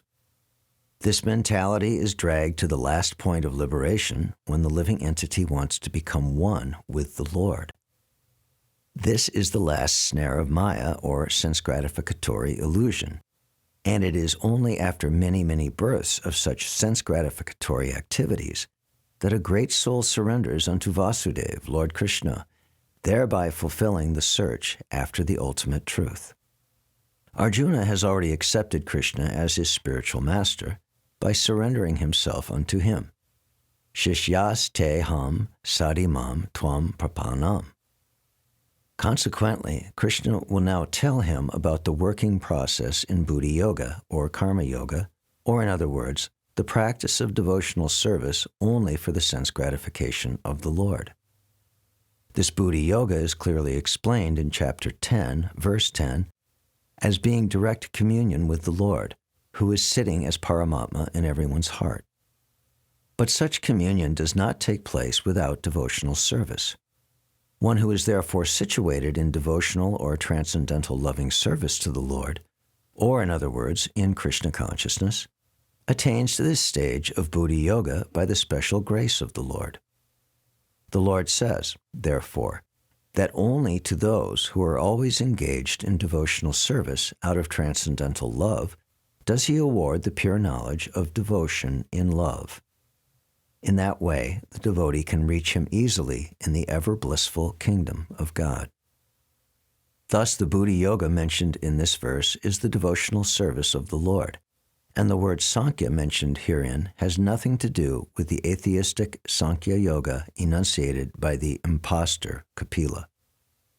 One should not, therefore, misunderstand that the Sankhya Yoga mentioned herein has any connection with the atheistic Sankhya. Nor did that philosophy have any influence during that time, nor would Lord Krishna care to mention such godless philosophical speculations. Real Sankhya philosophy is described by Lord Kapila in the Srimad Bhagavatam, but even that Sankhya has nothing to do with the current topics. Here Sankhya means analytical description of the body and the soul. Lord Krishna made an analytical description of the soul just to bring Arjuna to the point of Buddhi Yoga or Bhakti Yoga. Therefore, Lord Krishna's Sankhya and Lord Kapila's Sankhya, as described in the Bhagavatam, are one and the same. They are all Bhakti Yoga. He said, therefore, that only the less intelligent class of men make a distinction between Sankhya Yoga and Bhakti Yoga. Of course, atheistic Sankhya Yoga has nothing to do with Bhakti Yoga. Yet the unintelligent claim that the atheistic Sankhya Yoga is referred to in the Bhagavad Gita. One should therefore understand that Buddhi Yoga means to work in Krishna consciousness in the full bliss and knowledge of devotional service. One who works for the satisfaction of the Lord only, however difficult such work may be, is working under the principles of Buddhi Yoga and finds himself always in transcendental bliss. By such transcendental engagement, one achieves all transcendental qualities automatically by the grace of the Lord, and thus his liberation is complete in itself, without his making extraneous endeavors to acquire knowledge. There is much difference between work in Krishna consciousness and work for fruitive results, especially in the matter of sense gratification for achieving results in terms of family or material happiness. Buddhi Yoga is therefore the transcendental quality of the work that we perform. Verse 40. In this endeavor there is no loss or diminution, and a little advancement on this path can protect one from the most dangerous type of fear. Purport. Activity in Krishna consciousness, or acting for the benefit of Krishna without expectation of sense gratification, is the highest transcendental quality of work. Even a small beginning of such activity finds no impediment, nor can that small beginning be lost at any stage. Any work begun on the material plane has to be completed, otherwise the whole attempt becomes a failure. But any work begun in Krishna consciousness has a permanent effect, even though not finished. The performer of such work is therefore not at a loss even if his work in Krishna consciousness is incomplete. 1% done in Krishna consciousness bears permanent results, so that the next beginning is from the point of 2%. Whereas in material activity, without 100% success, there is no profit. Ajamil performed his duty in some percentage of Krishna consciousness, but the result he enjoyed at the end was 100% by the grace of the Lord. There is a nice verse in this connection in Srimad Bhagavatam. Tvaktva swadharmam charanam bhujam harer, bhajana pakota patet tato yadi, yatra ka va badram abud amushakim, kovarta apto bhajatam swadharmata. If someone gives up self-gratificatory pursuits and works in Krishna consciousness and then falls down on account of not completing his work, what loss is there on his part? And what can one gain if one performs his material activities perfectly? Or as the Christians say, what profiteth a man if he gain the whole world, yet suffers the loss of his eternal soul? Material activities and their results end with the body. But work in Krishna consciousness carries the person again to Krishna consciousness, even after the loss of the body. At least one is sure to have a chance in the next life of being born again as a human being, either in the family of a great cultured Brahmin or in a rich aristocratic family, that will give one a further chance for elevation. That is the unique quality of work done in Krishna consciousness. Verse 41. Those who are on this path are resolute in purpose, and their aim is one. O beloved child of the Kurus, the intelligence of those who are irresolute is many-branched. Purport. A strong faith in Krishna consciousness that one should be elevated to the highest perfection of life is called Vyavasayamika intelligence. The Chaitanya Charitamrita states, Shraddha sabde vishvasa kahe sudrida nishchaya Krishna bhakti kaile sarva karma krita hoye. Faith means unflinching trust in something sublime. When one is engaged in the duties of Krishna consciousness, he need not act in relationship to the material world with obligations to family traditions, humanity, or nationality.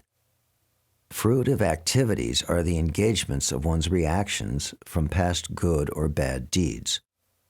When one is awake in Krishna consciousness, he need no longer endeavor for good results in his activities. When one is situated in Krishna consciousness, all activities are on the absolute plane, for they are no longer subject to dualities like good and bad. The highest perfection of Krishna consciousness is renunciation of the material conception of life. This state is automatically achieved by progressive Krishna consciousness. The resolute purpose of a person in Krishna consciousness is based on knowledge.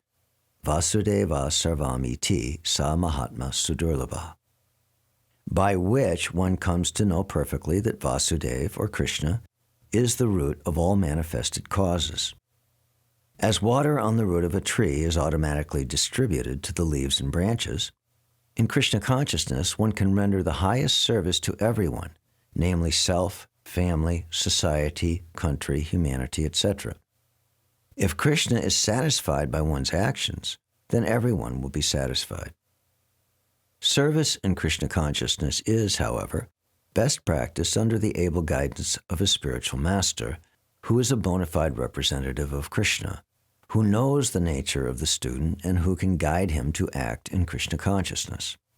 As such, to be well versed in Krishna consciousness, one has to act firmly and obey the representative of Krishna, and one should accept the instruction of the bona fide spiritual master as one's mission in life. Srila Vishwanath Chakravarti Thakur instructs us in his famous prayers for the spiritual master as follows: Yasya prasadad bhagavat prasado, yasya prasadan nagati katopi, jayam stuvams tasya yashastri sanjam, bande garosri charanadavindam. By satisfaction of the spiritual master, the Supreme Personality of Godhead becomes satisfied. And by not satisfying the spiritual master, there is no chance of being promoted to the plane of Krishna consciousness. I should therefore meditate and pray for his mercy 3 times a day, and offer my respectful obeisances unto him, my spiritual master. The whole process, however, depends on perfect knowledge of the soul beyond the conception of the body, not theoretically, but practically, when there is no longer chance for sense gratification manifested in fruitive activities. One who is not firmly fixed in mind is diverted by various types of fruitive acts. Verses 42 and 43. Men of small knowledge are very much attached to the flowery words of the Vedas, which recommend various fruitive activities for elevation to heavenly planets, resultant good birth, power, and so forth. Being desirous of sense gratification and opulent life, they say that there is nothing more than this. Purport: people in general are not very intelligent, and due to their ignorance, they are most attached to the fruitive activities recommended in the Karmakanda portions of the Vedas. They do not want anything more than sense gratificatory proposals for enjoying life in heaven, where wine and women are available and material opulence is very common. In the Vedas, many sacrifices are recommended for elevation to the heavenly planets, especially the Jyotishtoma sacrifices. In fact, it is stated that anyone desiring elevation to heavenly planets must perform these sacrifices, and men with a poor fund of knowledge think that this is the whole purpose of Vedic wisdom. It is very difficult for such inexperienced persons to be situated in the determined action of Krishna consciousness. As fools are attached to the flowers of poisonous trees without knowing the results of such attractions, similarly, unenlightened men are attracted by such heavenly opulence and the sense enjoyment thereof. In the Karmakanda section of the Vedas, it is said that those who perform the 4 monthly penances become eligible to drink the Somaras beverages to become immortal and happy forever. Even on this earth, some are very eager to have Somaras to become strong and fit to enjoy sense gratifications. Such persons have no faith in liberation from material bondage, and they are very much attached to the pompous ceremonies of Vedic sacrifices. They are generally sensual, and they do not want anything other than the heavenly pleasures of life. It is understood that there are gardens called Nandana Kanana, in which there is good opportunity for association with angelic, beautiful women, and having a profuse supply of Somaras wine. Such bodily happiness is certainly sensual.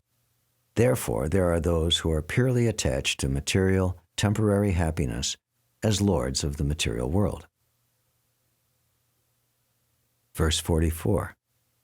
In the minds of those who are too attached to sense enjoyment and material opulence, and who are bewildered by such things, the resolute determination of devotional service to the Supreme Lord does not take place.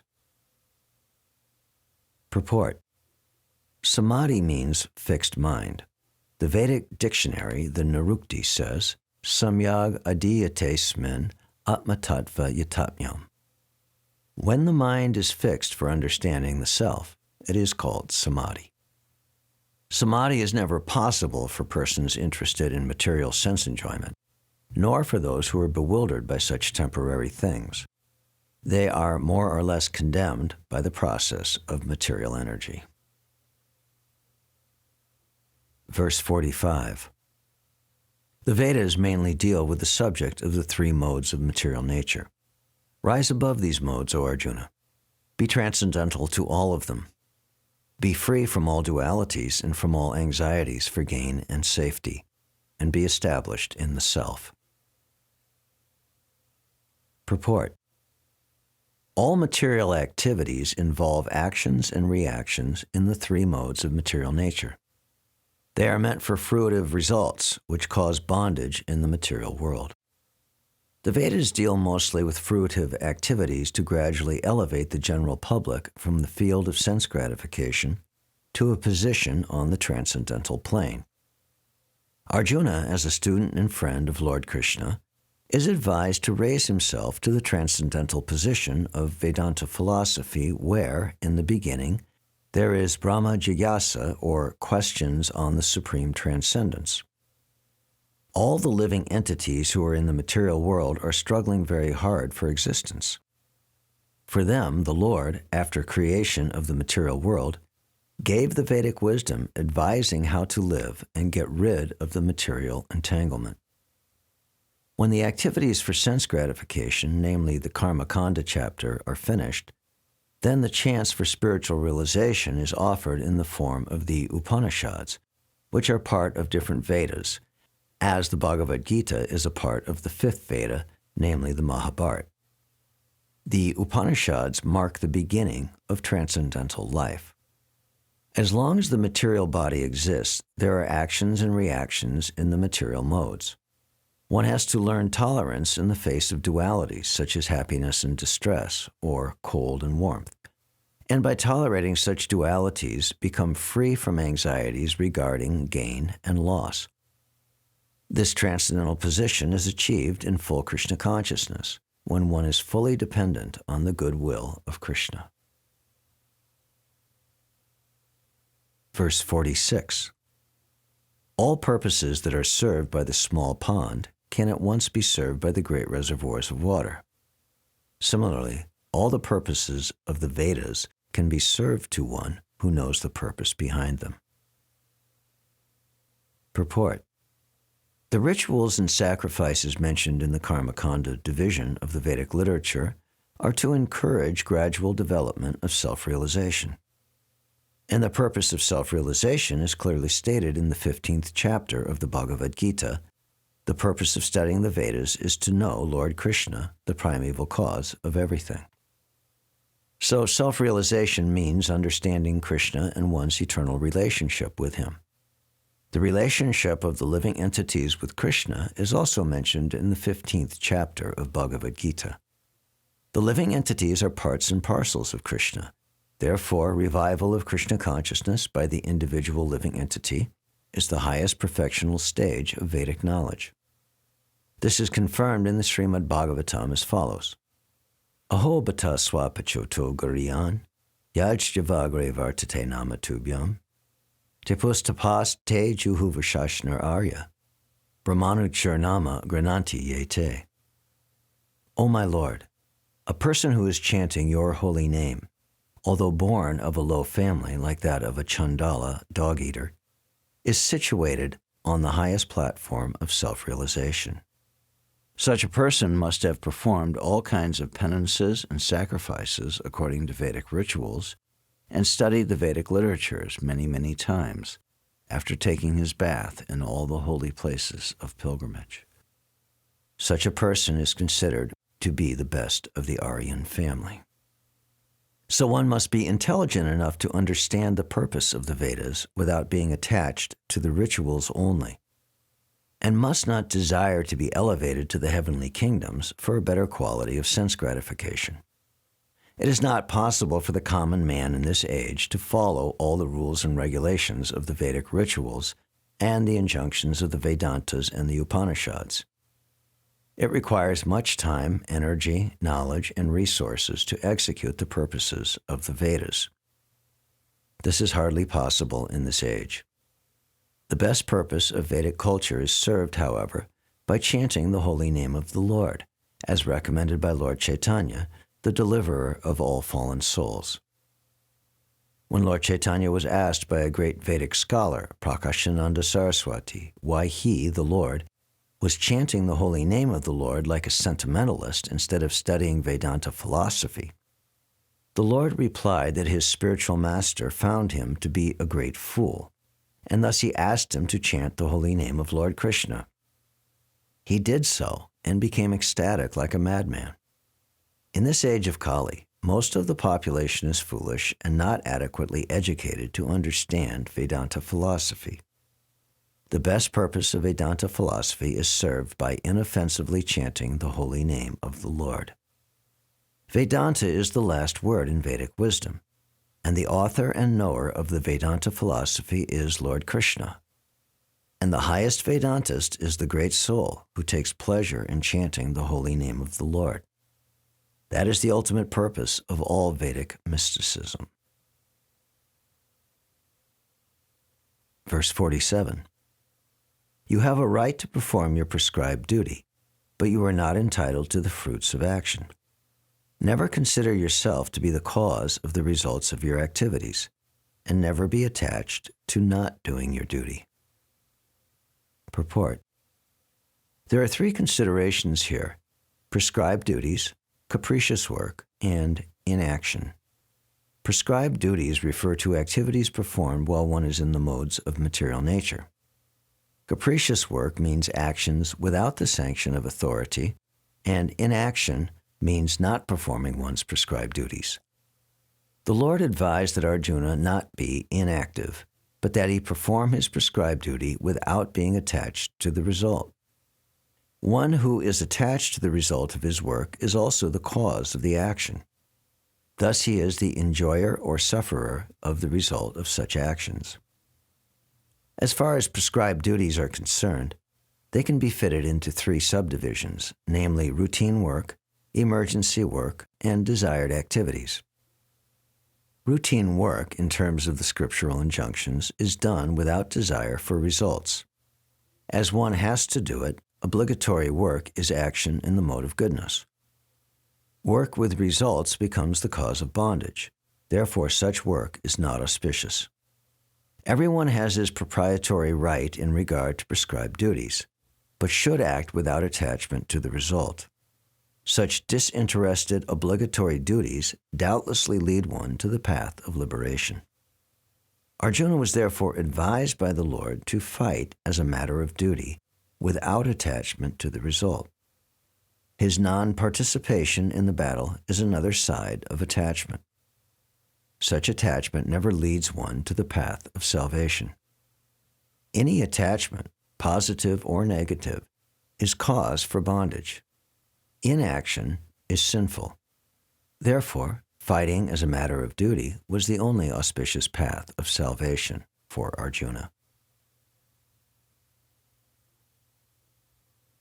Verse 48. Be steadfast in yoga, O Arjuna. Perform your duty and abandon all attachment to success or failure. Such evenness of mind is called yoga. Purport. Krishna tells Arjuna that he should act in yoga. And what is that yoga? Yoga means to concentrate the mind upon the Supreme by controlling the ever-disturbing senses. And who is the Supreme? The Supreme is the Lord. And because he himself is telling Arjuna to fight, Arjuna has nothing to do with the results of the fight. Gain or victory are Krishna's concern. Arjuna is simply advised to act according to the dictation of Krishna. The following of Krishna's dictation is real yoga, and this is practiced in the process called Krishna consciousness. By Krishna consciousness only can one give up the sense of proprietorship. One has to become the servant of Krishna, or the servant of Krishna. That is the right way to discharge duty in Krishna consciousness, which alone can help one to act in yoga. Arjuna is a Kshatriya, and as such he is participating in the Varnashram Dharma institution. It is said in the Vishnu Purana that in the Varnashram Dharma, the whole aim is to satisfy Vishnu. No one should satisfy himself, as is the rule in the material world, but one should satisfy Krishna. So unless one satisfies Krishna, one cannot correctly observe the principles of Varnashram Dharma. Indirectly, Arjuna was advised to act as Krishna told him. Verse 49. O Dhananjaya, rid yourself of all fruitive activities by devotional service, and surrender fully to that consciousness. Those who want to enjoy the fruits of their work are misers. Purport. One who has actually come to understand one's constitutional position as the eternal servitor of the Lord gives up all engagements save working in Krishna consciousness. As already explained, Buddhi Yoga means transcendental loving service to the Lord. Such devotional service is the right course of action for the living entity. Only misers desire to enjoy the fruit of their own work just to be further entangled in material bondage. Except for work in Krishna consciousness, all activities are abominable because they continually bind the worker to the cycle of birth and death. One should therefore never desire to be the cause of work. Everything should be done in Krishna consciousness for the satisfaction of Krishna. Misers do not know how to utilize the assets of riches which they acquire by good fortune or by hard labor. One should spend all energies working in Krishna consciousness, and that will make one's life successful. Like the misers, unfortunate persons do not employ their human energy in the service of the Lord. Verse 50. A man engaged in devotional service rids himself of both good and bad actions even in this life. Therefore strive for yoga, O Arjuna, which is the art of all work. Purport. Since time immemorial, each living entity has accumulated the various reactions of his good and bad work. As such, he is continuously ignorant of his real constitutional position.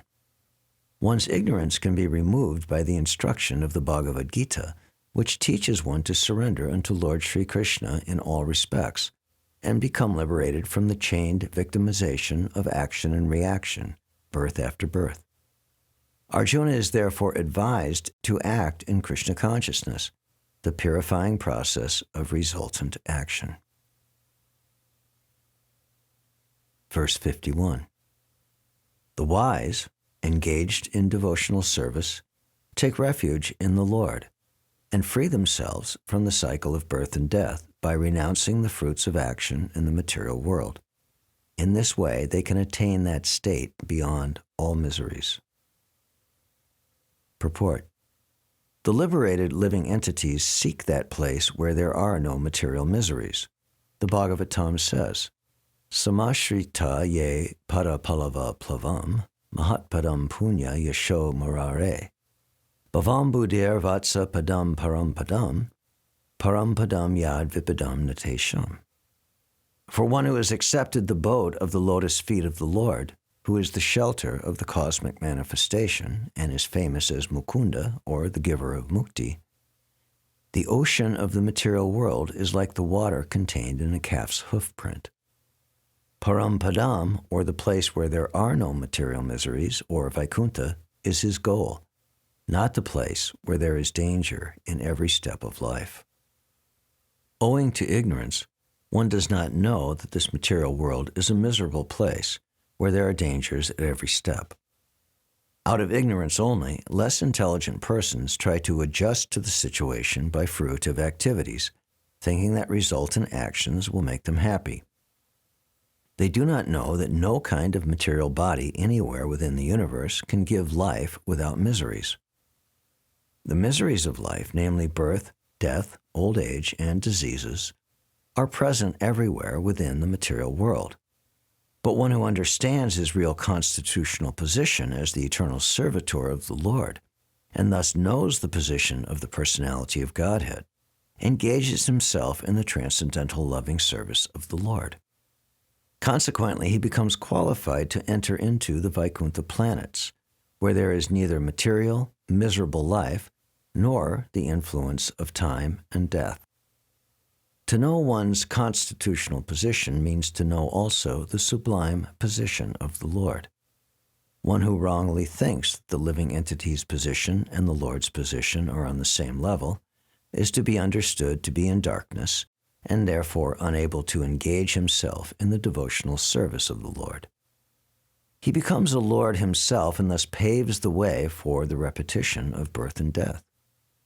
But one who, understanding that his position is to serve, transfers himself to the service of the Lord, at once becomes eligible for Vaikuntha Loka. Service for the cause of the Lord is called Karma Yoga or Buddhi Yoga, or in plain words, devotional service to the Lord. Verse 52. When your intelligence has passed out of the dense forest of delusion, you shall become indifferent to all that has been heard and all that is to be heard. Purport. There are many good examples in the lives of the great devotees of the Lord of those who became indifferent to the rituals of the Vedas simply by devotional service to the Lord. When a person factually understands Krishna and his relationship with Krishna, he naturally becomes completely indifferent to the rituals of fruitive activities, even though an experienced Brahmin. Sri Madhavendra Puri, a great devotee and acharya in the line of the devotees, says, Sandhya Vandana Bhadramastu Bhavatobo Snanatubhyam Namo Bodeva Pitarascha Tarpana Vidhau Naham Kshama Kshamyatam Yatra Kwapi Nishadya Yadava Kulo Tamasya Kamsadvisha Smaram Smaram Agam Harami Tad Alam Manye Kim Anyena Me. O Lord, in my prayers 3 times a day, all glory to you. Bathing, I offer my obeisances unto you. O demigods, O forefathers, please excuse me for my inability to offer you my respects. Now, wherever I sit, I can remember the great descendant of the Yadu dynasty, Krishna, the enemy of Kamsa, and thereby I can free myself from all sinful bondage. I think this is sufficient for me.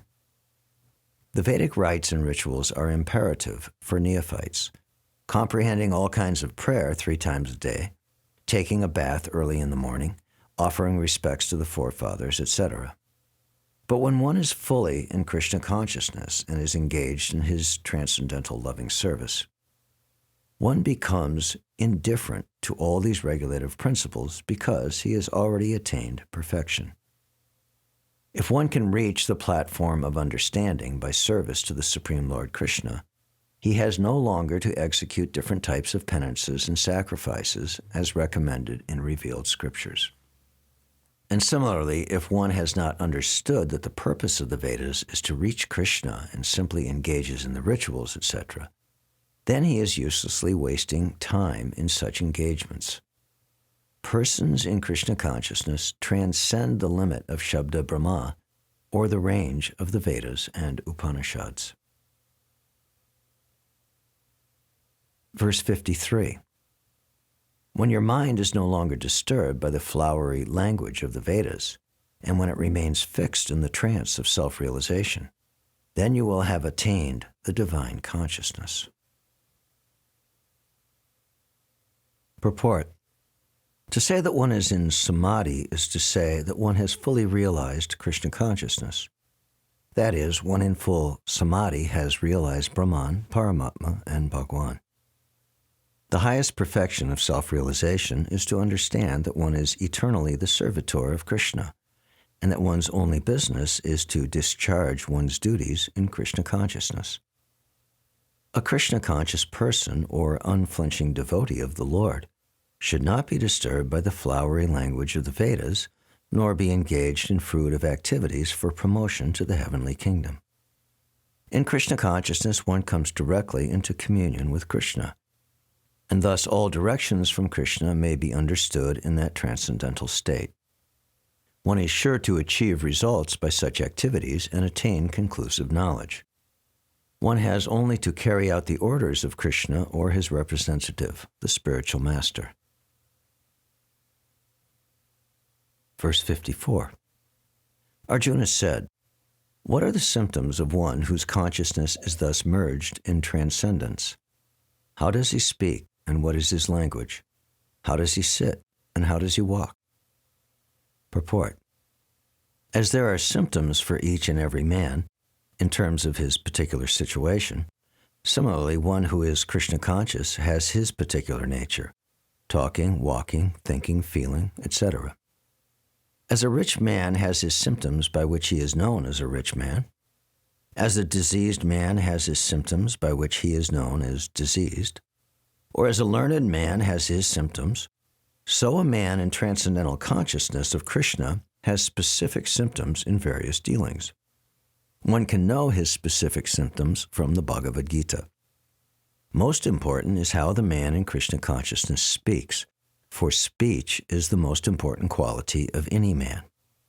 It is said that a fool is undiscovered as long as he does not speak, and certainly a well-dressed fool cannot be identified unless he speaks, but as soon as he speaks, he reveals himself at once. The immediate symptom of a Krishna-conscious man is that he speaks only of Krishna and of matters relating to him. Other symptoms then automatically follow, as stated below. Verse 55. The Blessed Lord said, O Partha, when a man gives up all varieties of sense desire which arise from mental concoction, and when his mind finds satisfaction in the self alone, then he is said to be in pure transcendental consciousness. Purport. The Bhagavatam affirms that any person who is fully in Krishna consciousness or devotional service of the Lord has all the good qualities of the great sages, whereas a person who is not so transcendentally situated has no good qualifications because he is sure to be taking refuge in his own mental concoctions.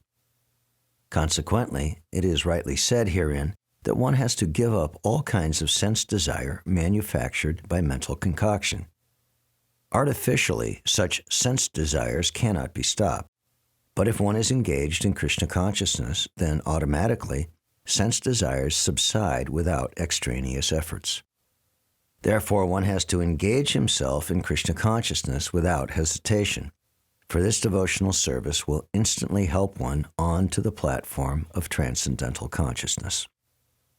The highly developed soul always remains satisfied in himself by realizing himself as the eternal servitor of the Supreme Lord. Such a transcendentally situated person has no sense desires resulting from petty materialism. Rather, he remains always happy in his natural position of eternally serving the Supreme Lord. Verse 56. One who is not disturbed in spite of the threefold miseries, who is not elated when there is happiness, and who is free from attachment, fear, and anger, is called a sage of steady mind. Purport. The word muni means one who can agitate his mind in various ways for mental speculation without coming to a factual conclusion. It is said that every muni has a different angle of vision, and unless a muni differs from other munis, he cannot be called a muni in the strict sense of the term. Na sao munir yasya matam na binam. But a stita di muni, as mentioned herein by the Lord, is different from an ordinary muni. The stita di muni is always in Krishna consciousness, for he has exhausted all his business of creative speculation. He has surpassed the stage of mental speculations and has come to the conclusion that Lord Sri Krishna, or Vasudeva, is everything. He is called a muni fixed in mind. Such a fully Krishna-conscious person is not at all disturbed by the onslaughts of the threefold miseries, for he accepts all miseries as the mercy of the Lord, thinking himself only worthy of more trouble due to his past misdeeds. And he sees that his miseries, by the grace of the Lord, are minimized to the lowest. Similarly, when he is happy, he gives credit to the Lord, thinking himself unworthy of the happiness. He realizes that it is due only to the Lord's grace that he is in such a comfortable condition and able to render better service to the Lord. And for the service of the Lord, he is always daring and active and is not influenced by attachment or aversion. Attachment means accepting things for one's own sense gratification, and detachment is the absence of such sensual attachment. But one fixed in Krishna consciousness has neither attachment nor detachment, because his life is dedicated in the service of the Lord. Consequently, he is not at all angry even when his attempts are unsuccessful. A Krishna-conscious person is always steady in his determination.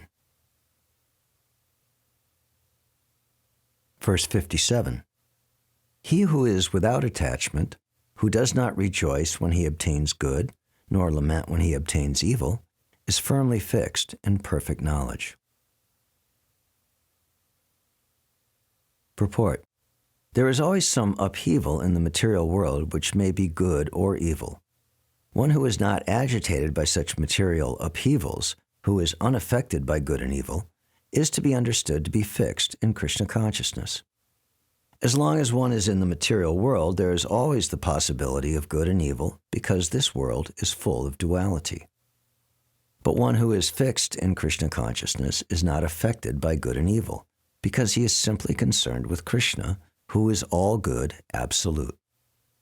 Such consciousness in Krishna situates one in a perfect transcendental position called, technically, samadhi. Verse 58. One who is able to withdraw his senses from sense objects, as the tortoise draws his limbs within the shell, is to be understood as truly situated in knowledge. Purport. The test of a yogi, devotee, or self-realized soul is that he is able to control the senses according to his plan. Most people, however, are servants of the senses and are thus directed by the dictation of the senses. That is the answer to the question as to how the yogi is situated. The senses are compared to venomous serpents. They want to act very loosely and without restriction. The yogi, or the devotee, must be very strong to control the serpents, like a snake charmer. He never allows them to act independently. There are many injunctions in the revealed scriptures. Some of them are do-nots, and some of them are do's. Unless one is able to follow the do's and the do-nots, restricting oneself from sense enjoyment, it is not possible to be firmly fixed in Krishna consciousness.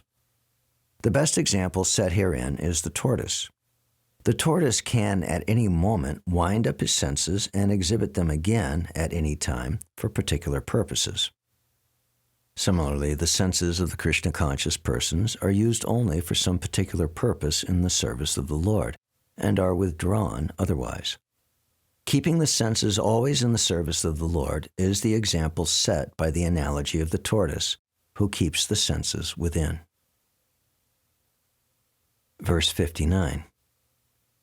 The embodied soul may be restricted from sense enjoyment, though the taste for sense objects remains. But, ceasing such engagements by experiencing a higher taste, he is fixed in consciousness. Purport. Unless one is transcendentally situated, it is not possible to cease from sense enjoyment.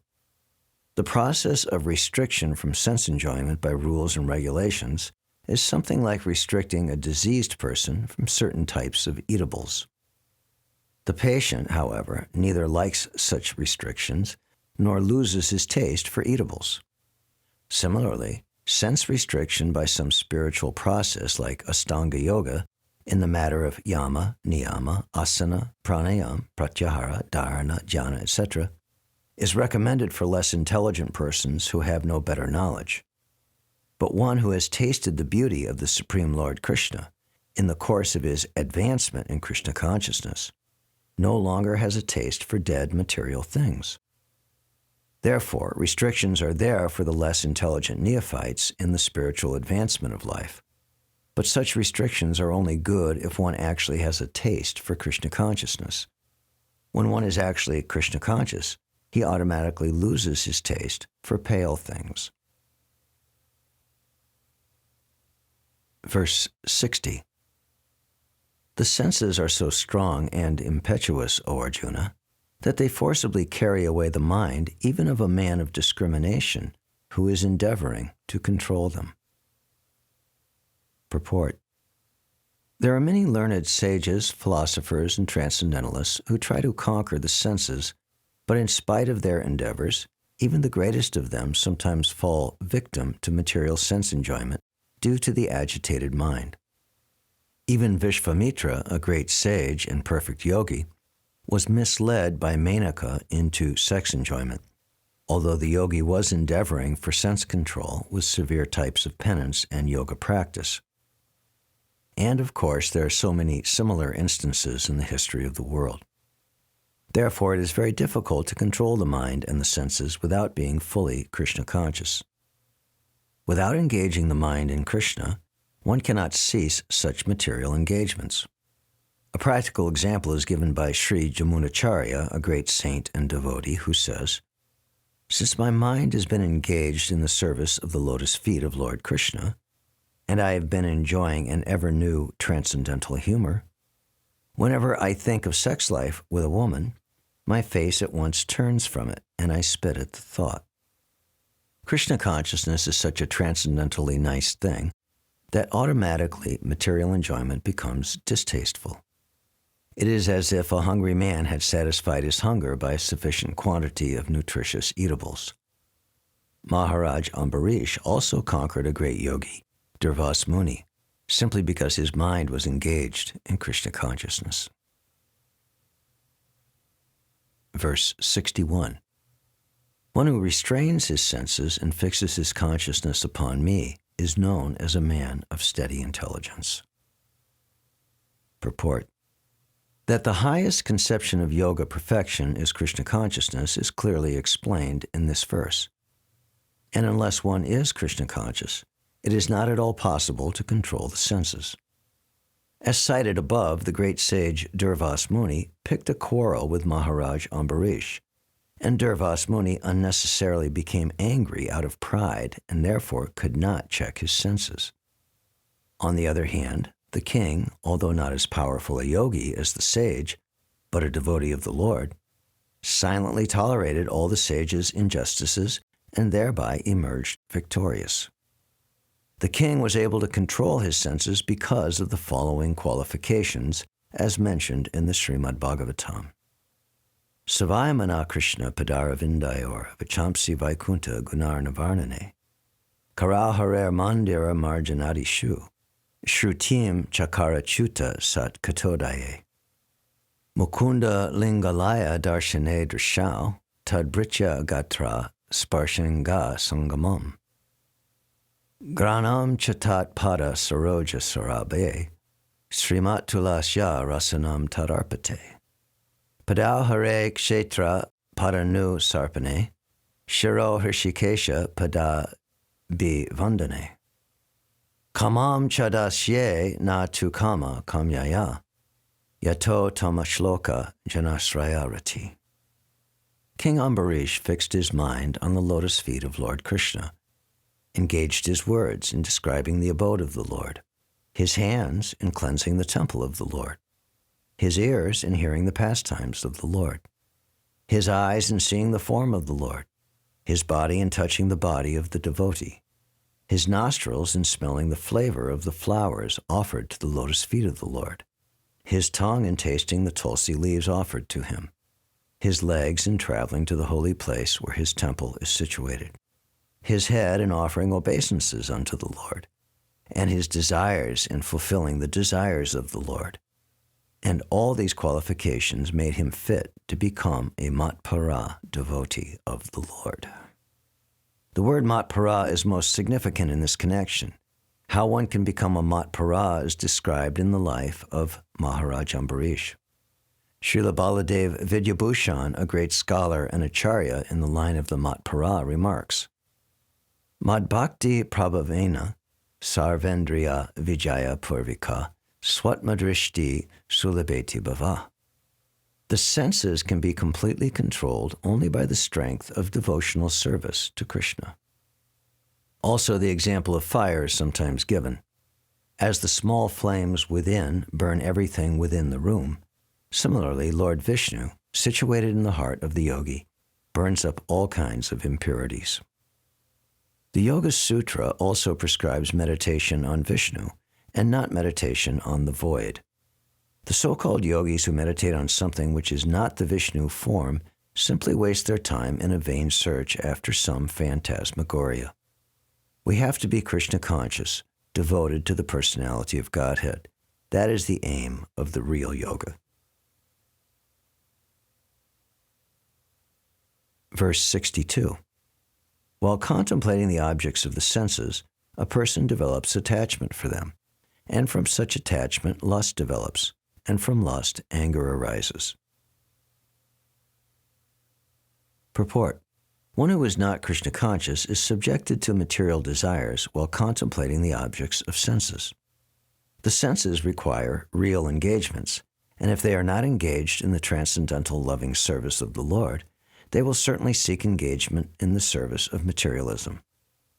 In the material world, everyone, including Lord Shiva and Lord Brahma, to say nothing of other demigods in the heavenly planets, is subjected to the influence of sense objects, and the only method to get out of this puzzle of material existence is to become Krishna conscious. Lord Shiva was deep in meditation, but when Parvati agitated him for sense pleasure, he agreed to the proposal, and as a result, Kartikeya was born. When Haridas Thakur was a young devotee of the Lord, he was similarly allured by the incarnation of Mayadevi. But Haridas easily passed the test because of his unalloyed devotion to Lord Krishna. As illustrated in the above-mentioned verse of Sri Jamunacharya, a sincere devotee of the Lord shuns all material sense enjoyment due to his higher taste for spiritual enjoyment in the association of the Lord. That is the secret of success. One who is not, therefore, in Krishna consciousness, however powerful he may be in controlling the senses by artificial repression, is sure ultimately to fail, for the slightest thought of sense pleasure will agitate him to gratify his desires.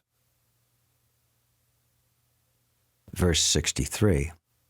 From anger, delusion arises, and from delusion, bewilderment of memory. When memory is bewildered, intelligence is lost, and when intelligence is lost, one falls down again into the material pool. Purport. By development of Krishna consciousness, one can know that everything has its use in the service of the Lord. Those who are without knowledge of Krishna consciousness artificially try to avoid material objects, and as a result, although they desire liberation from material bondage, they do not attain to the perfect stage of renunciation. On the other hand, a person in Krishna consciousness knows how to use everything in the service of the Lord. Therefore, he does not become a victim of material consciousness. For example, for an impersonalist, the Lord, or the Absolute, being impersonal, cannot eat. Whereas an impersonalist tries to avoid good eatables, a devotee knows that Krishna is the supreme enjoyer and that he eats all that is offered to him in devotion. So after offering good eatables to the Lord, the devotee takes the remnants, called prasadam. Thus everything becomes spiritualized and there is no danger of a downfall.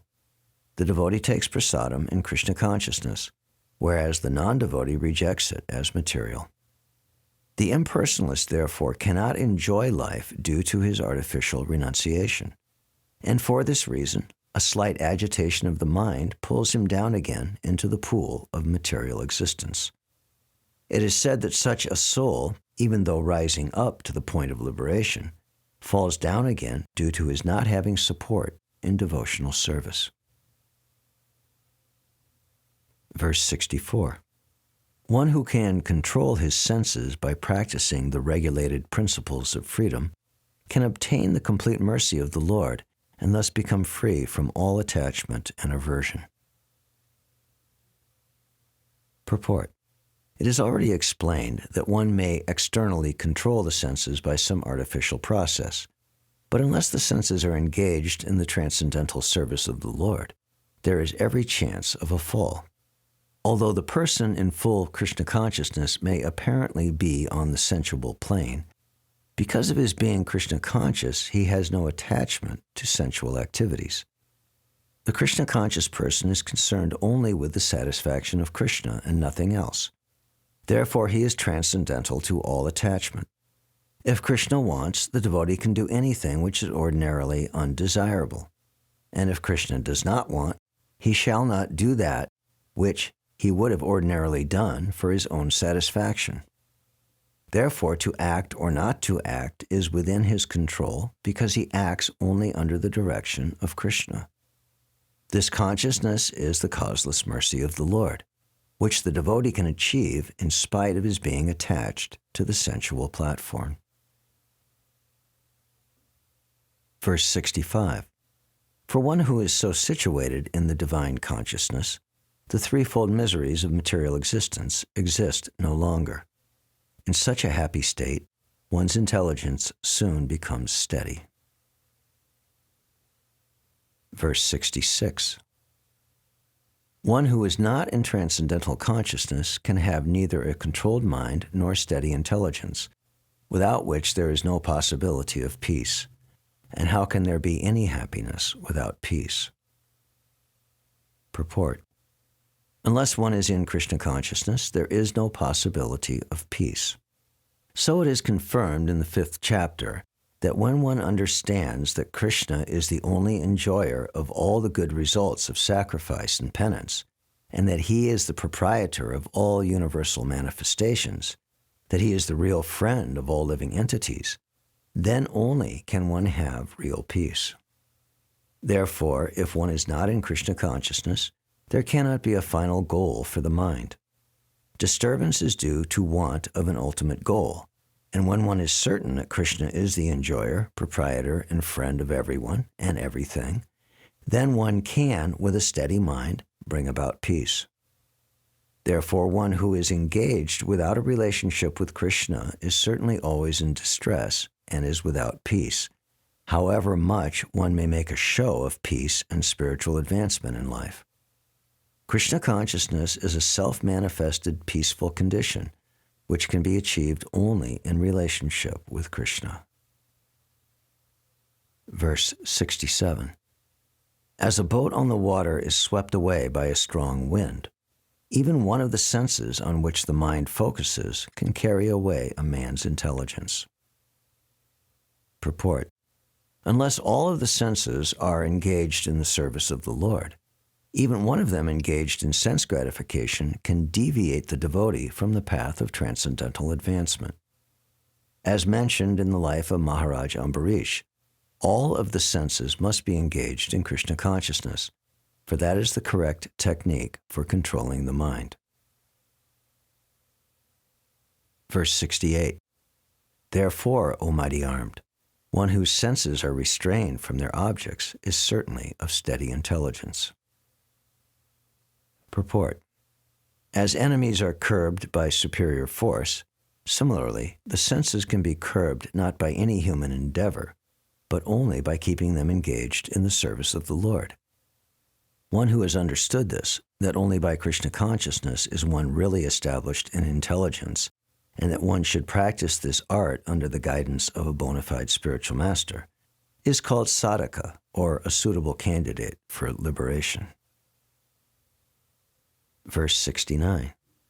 What is night for all beings is the time of awakening for the self-controlled, and the time of awakening for all beings is night for the introspective sage. Purport.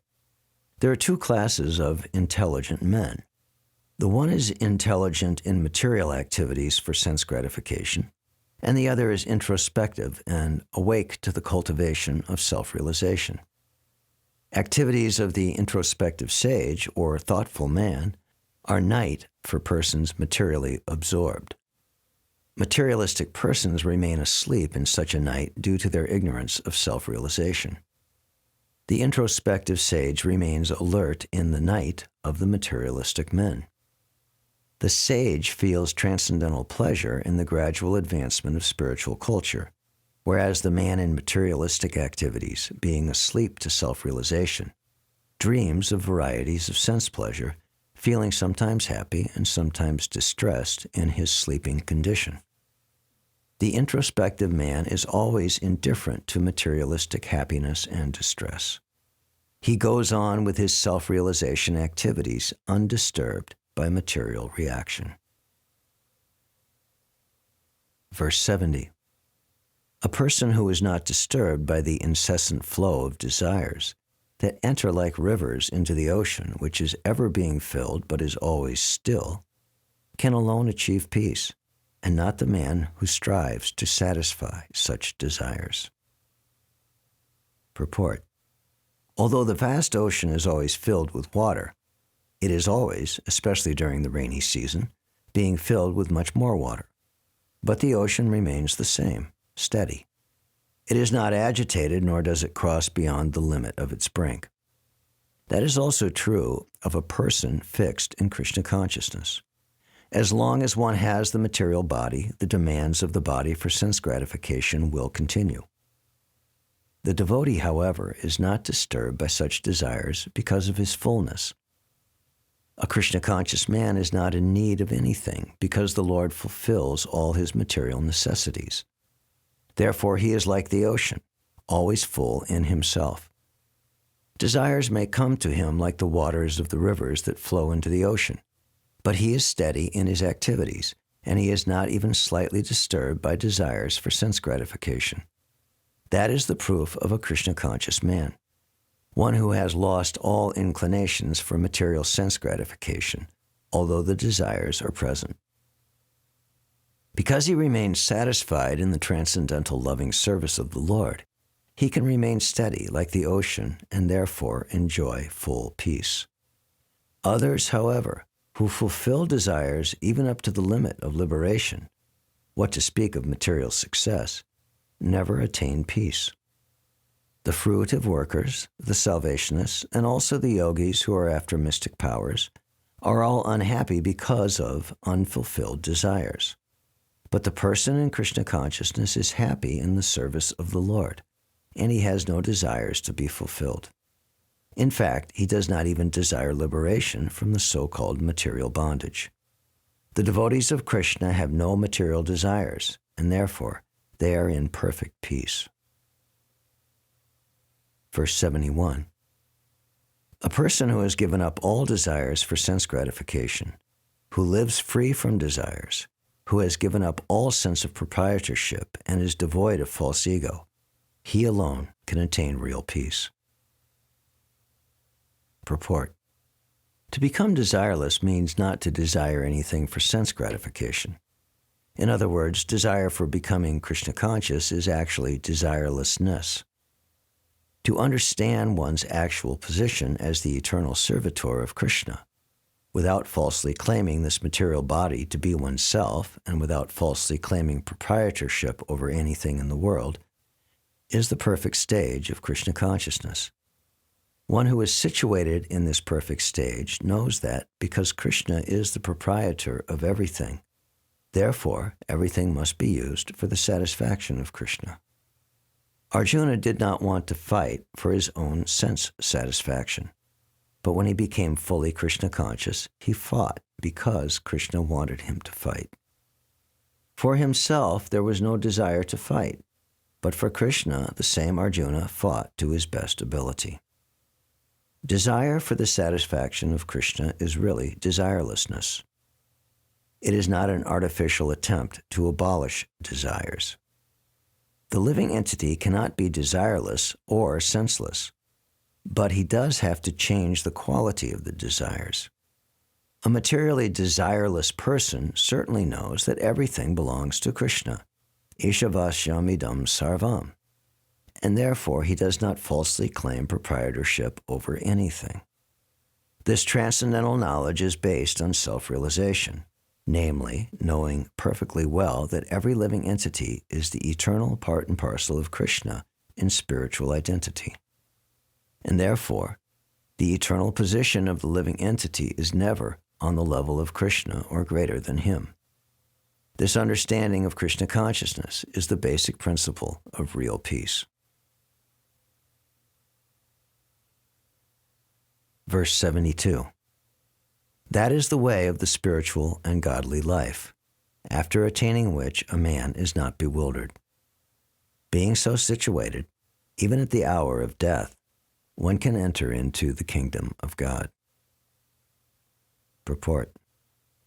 One can attain Krishna consciousness or divine life at once, within a second, or one may not attain such a state of life even after millions of births. It is only a matter of understanding and accepting the fact. Katvanga Maharaj attained this state of life just a few minutes before his death by surrendering unto Krishna. Nirvana means ending the process of materialistic life. According to Buddhist philosophy, there is only void after the completion of this material life, but Bhagavad Gita teaches differently. Actual life begins after the completion of this material life. For the gross materialist, it is sufficient to know that one has to end this materialistic way of life.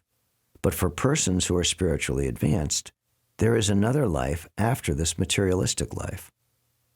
Before ending this life, if one fortunately becomes Krishna conscious, he at once attains the stage of Brahma Nirvana. There is no difference between the kingdom of God and the devotional service of the Lord. Since both of them are on the absolute plane, to be engaged in the transcendental loving service of the Lord is to have attained the spiritual kingdom. In the material world, there are activities of sense gratification, whereas in the spiritual world, there are activities of Krishna consciousness. Attainment of Krishna consciousness, even during this life, is immediate attainment of Brahman, and one who is situated in Krishna consciousness has certainly already entered into the kingdom of God. Brahman is just the opposite of matter. Therefore, Brahmi Sthiti means not on the platform of material activities. Devotional service of the Lord is accepted in the Bhagavad Gita as the liberated stage. Therefore, Brahmi Sthiti is liberation from material bondage. Srila Bhaktivinoda Thakur has summarized this second chapter of the Bhagavad Gita as being the contents for the whole text. In the Bhagavad Gita, the subject matters are Karma Yoga, Jnana Yoga, and Bhakti Yoga. In the second chapter, Karma Yoga and Jnana Yoga have been clearly discussed, and a glimpse of Bhakti Yoga has also been given, as the contents for the complete text. Thus end the Bhaktivedanta purports to the second chapter of the Srimad Bhagavad Gita in the matter of its contents.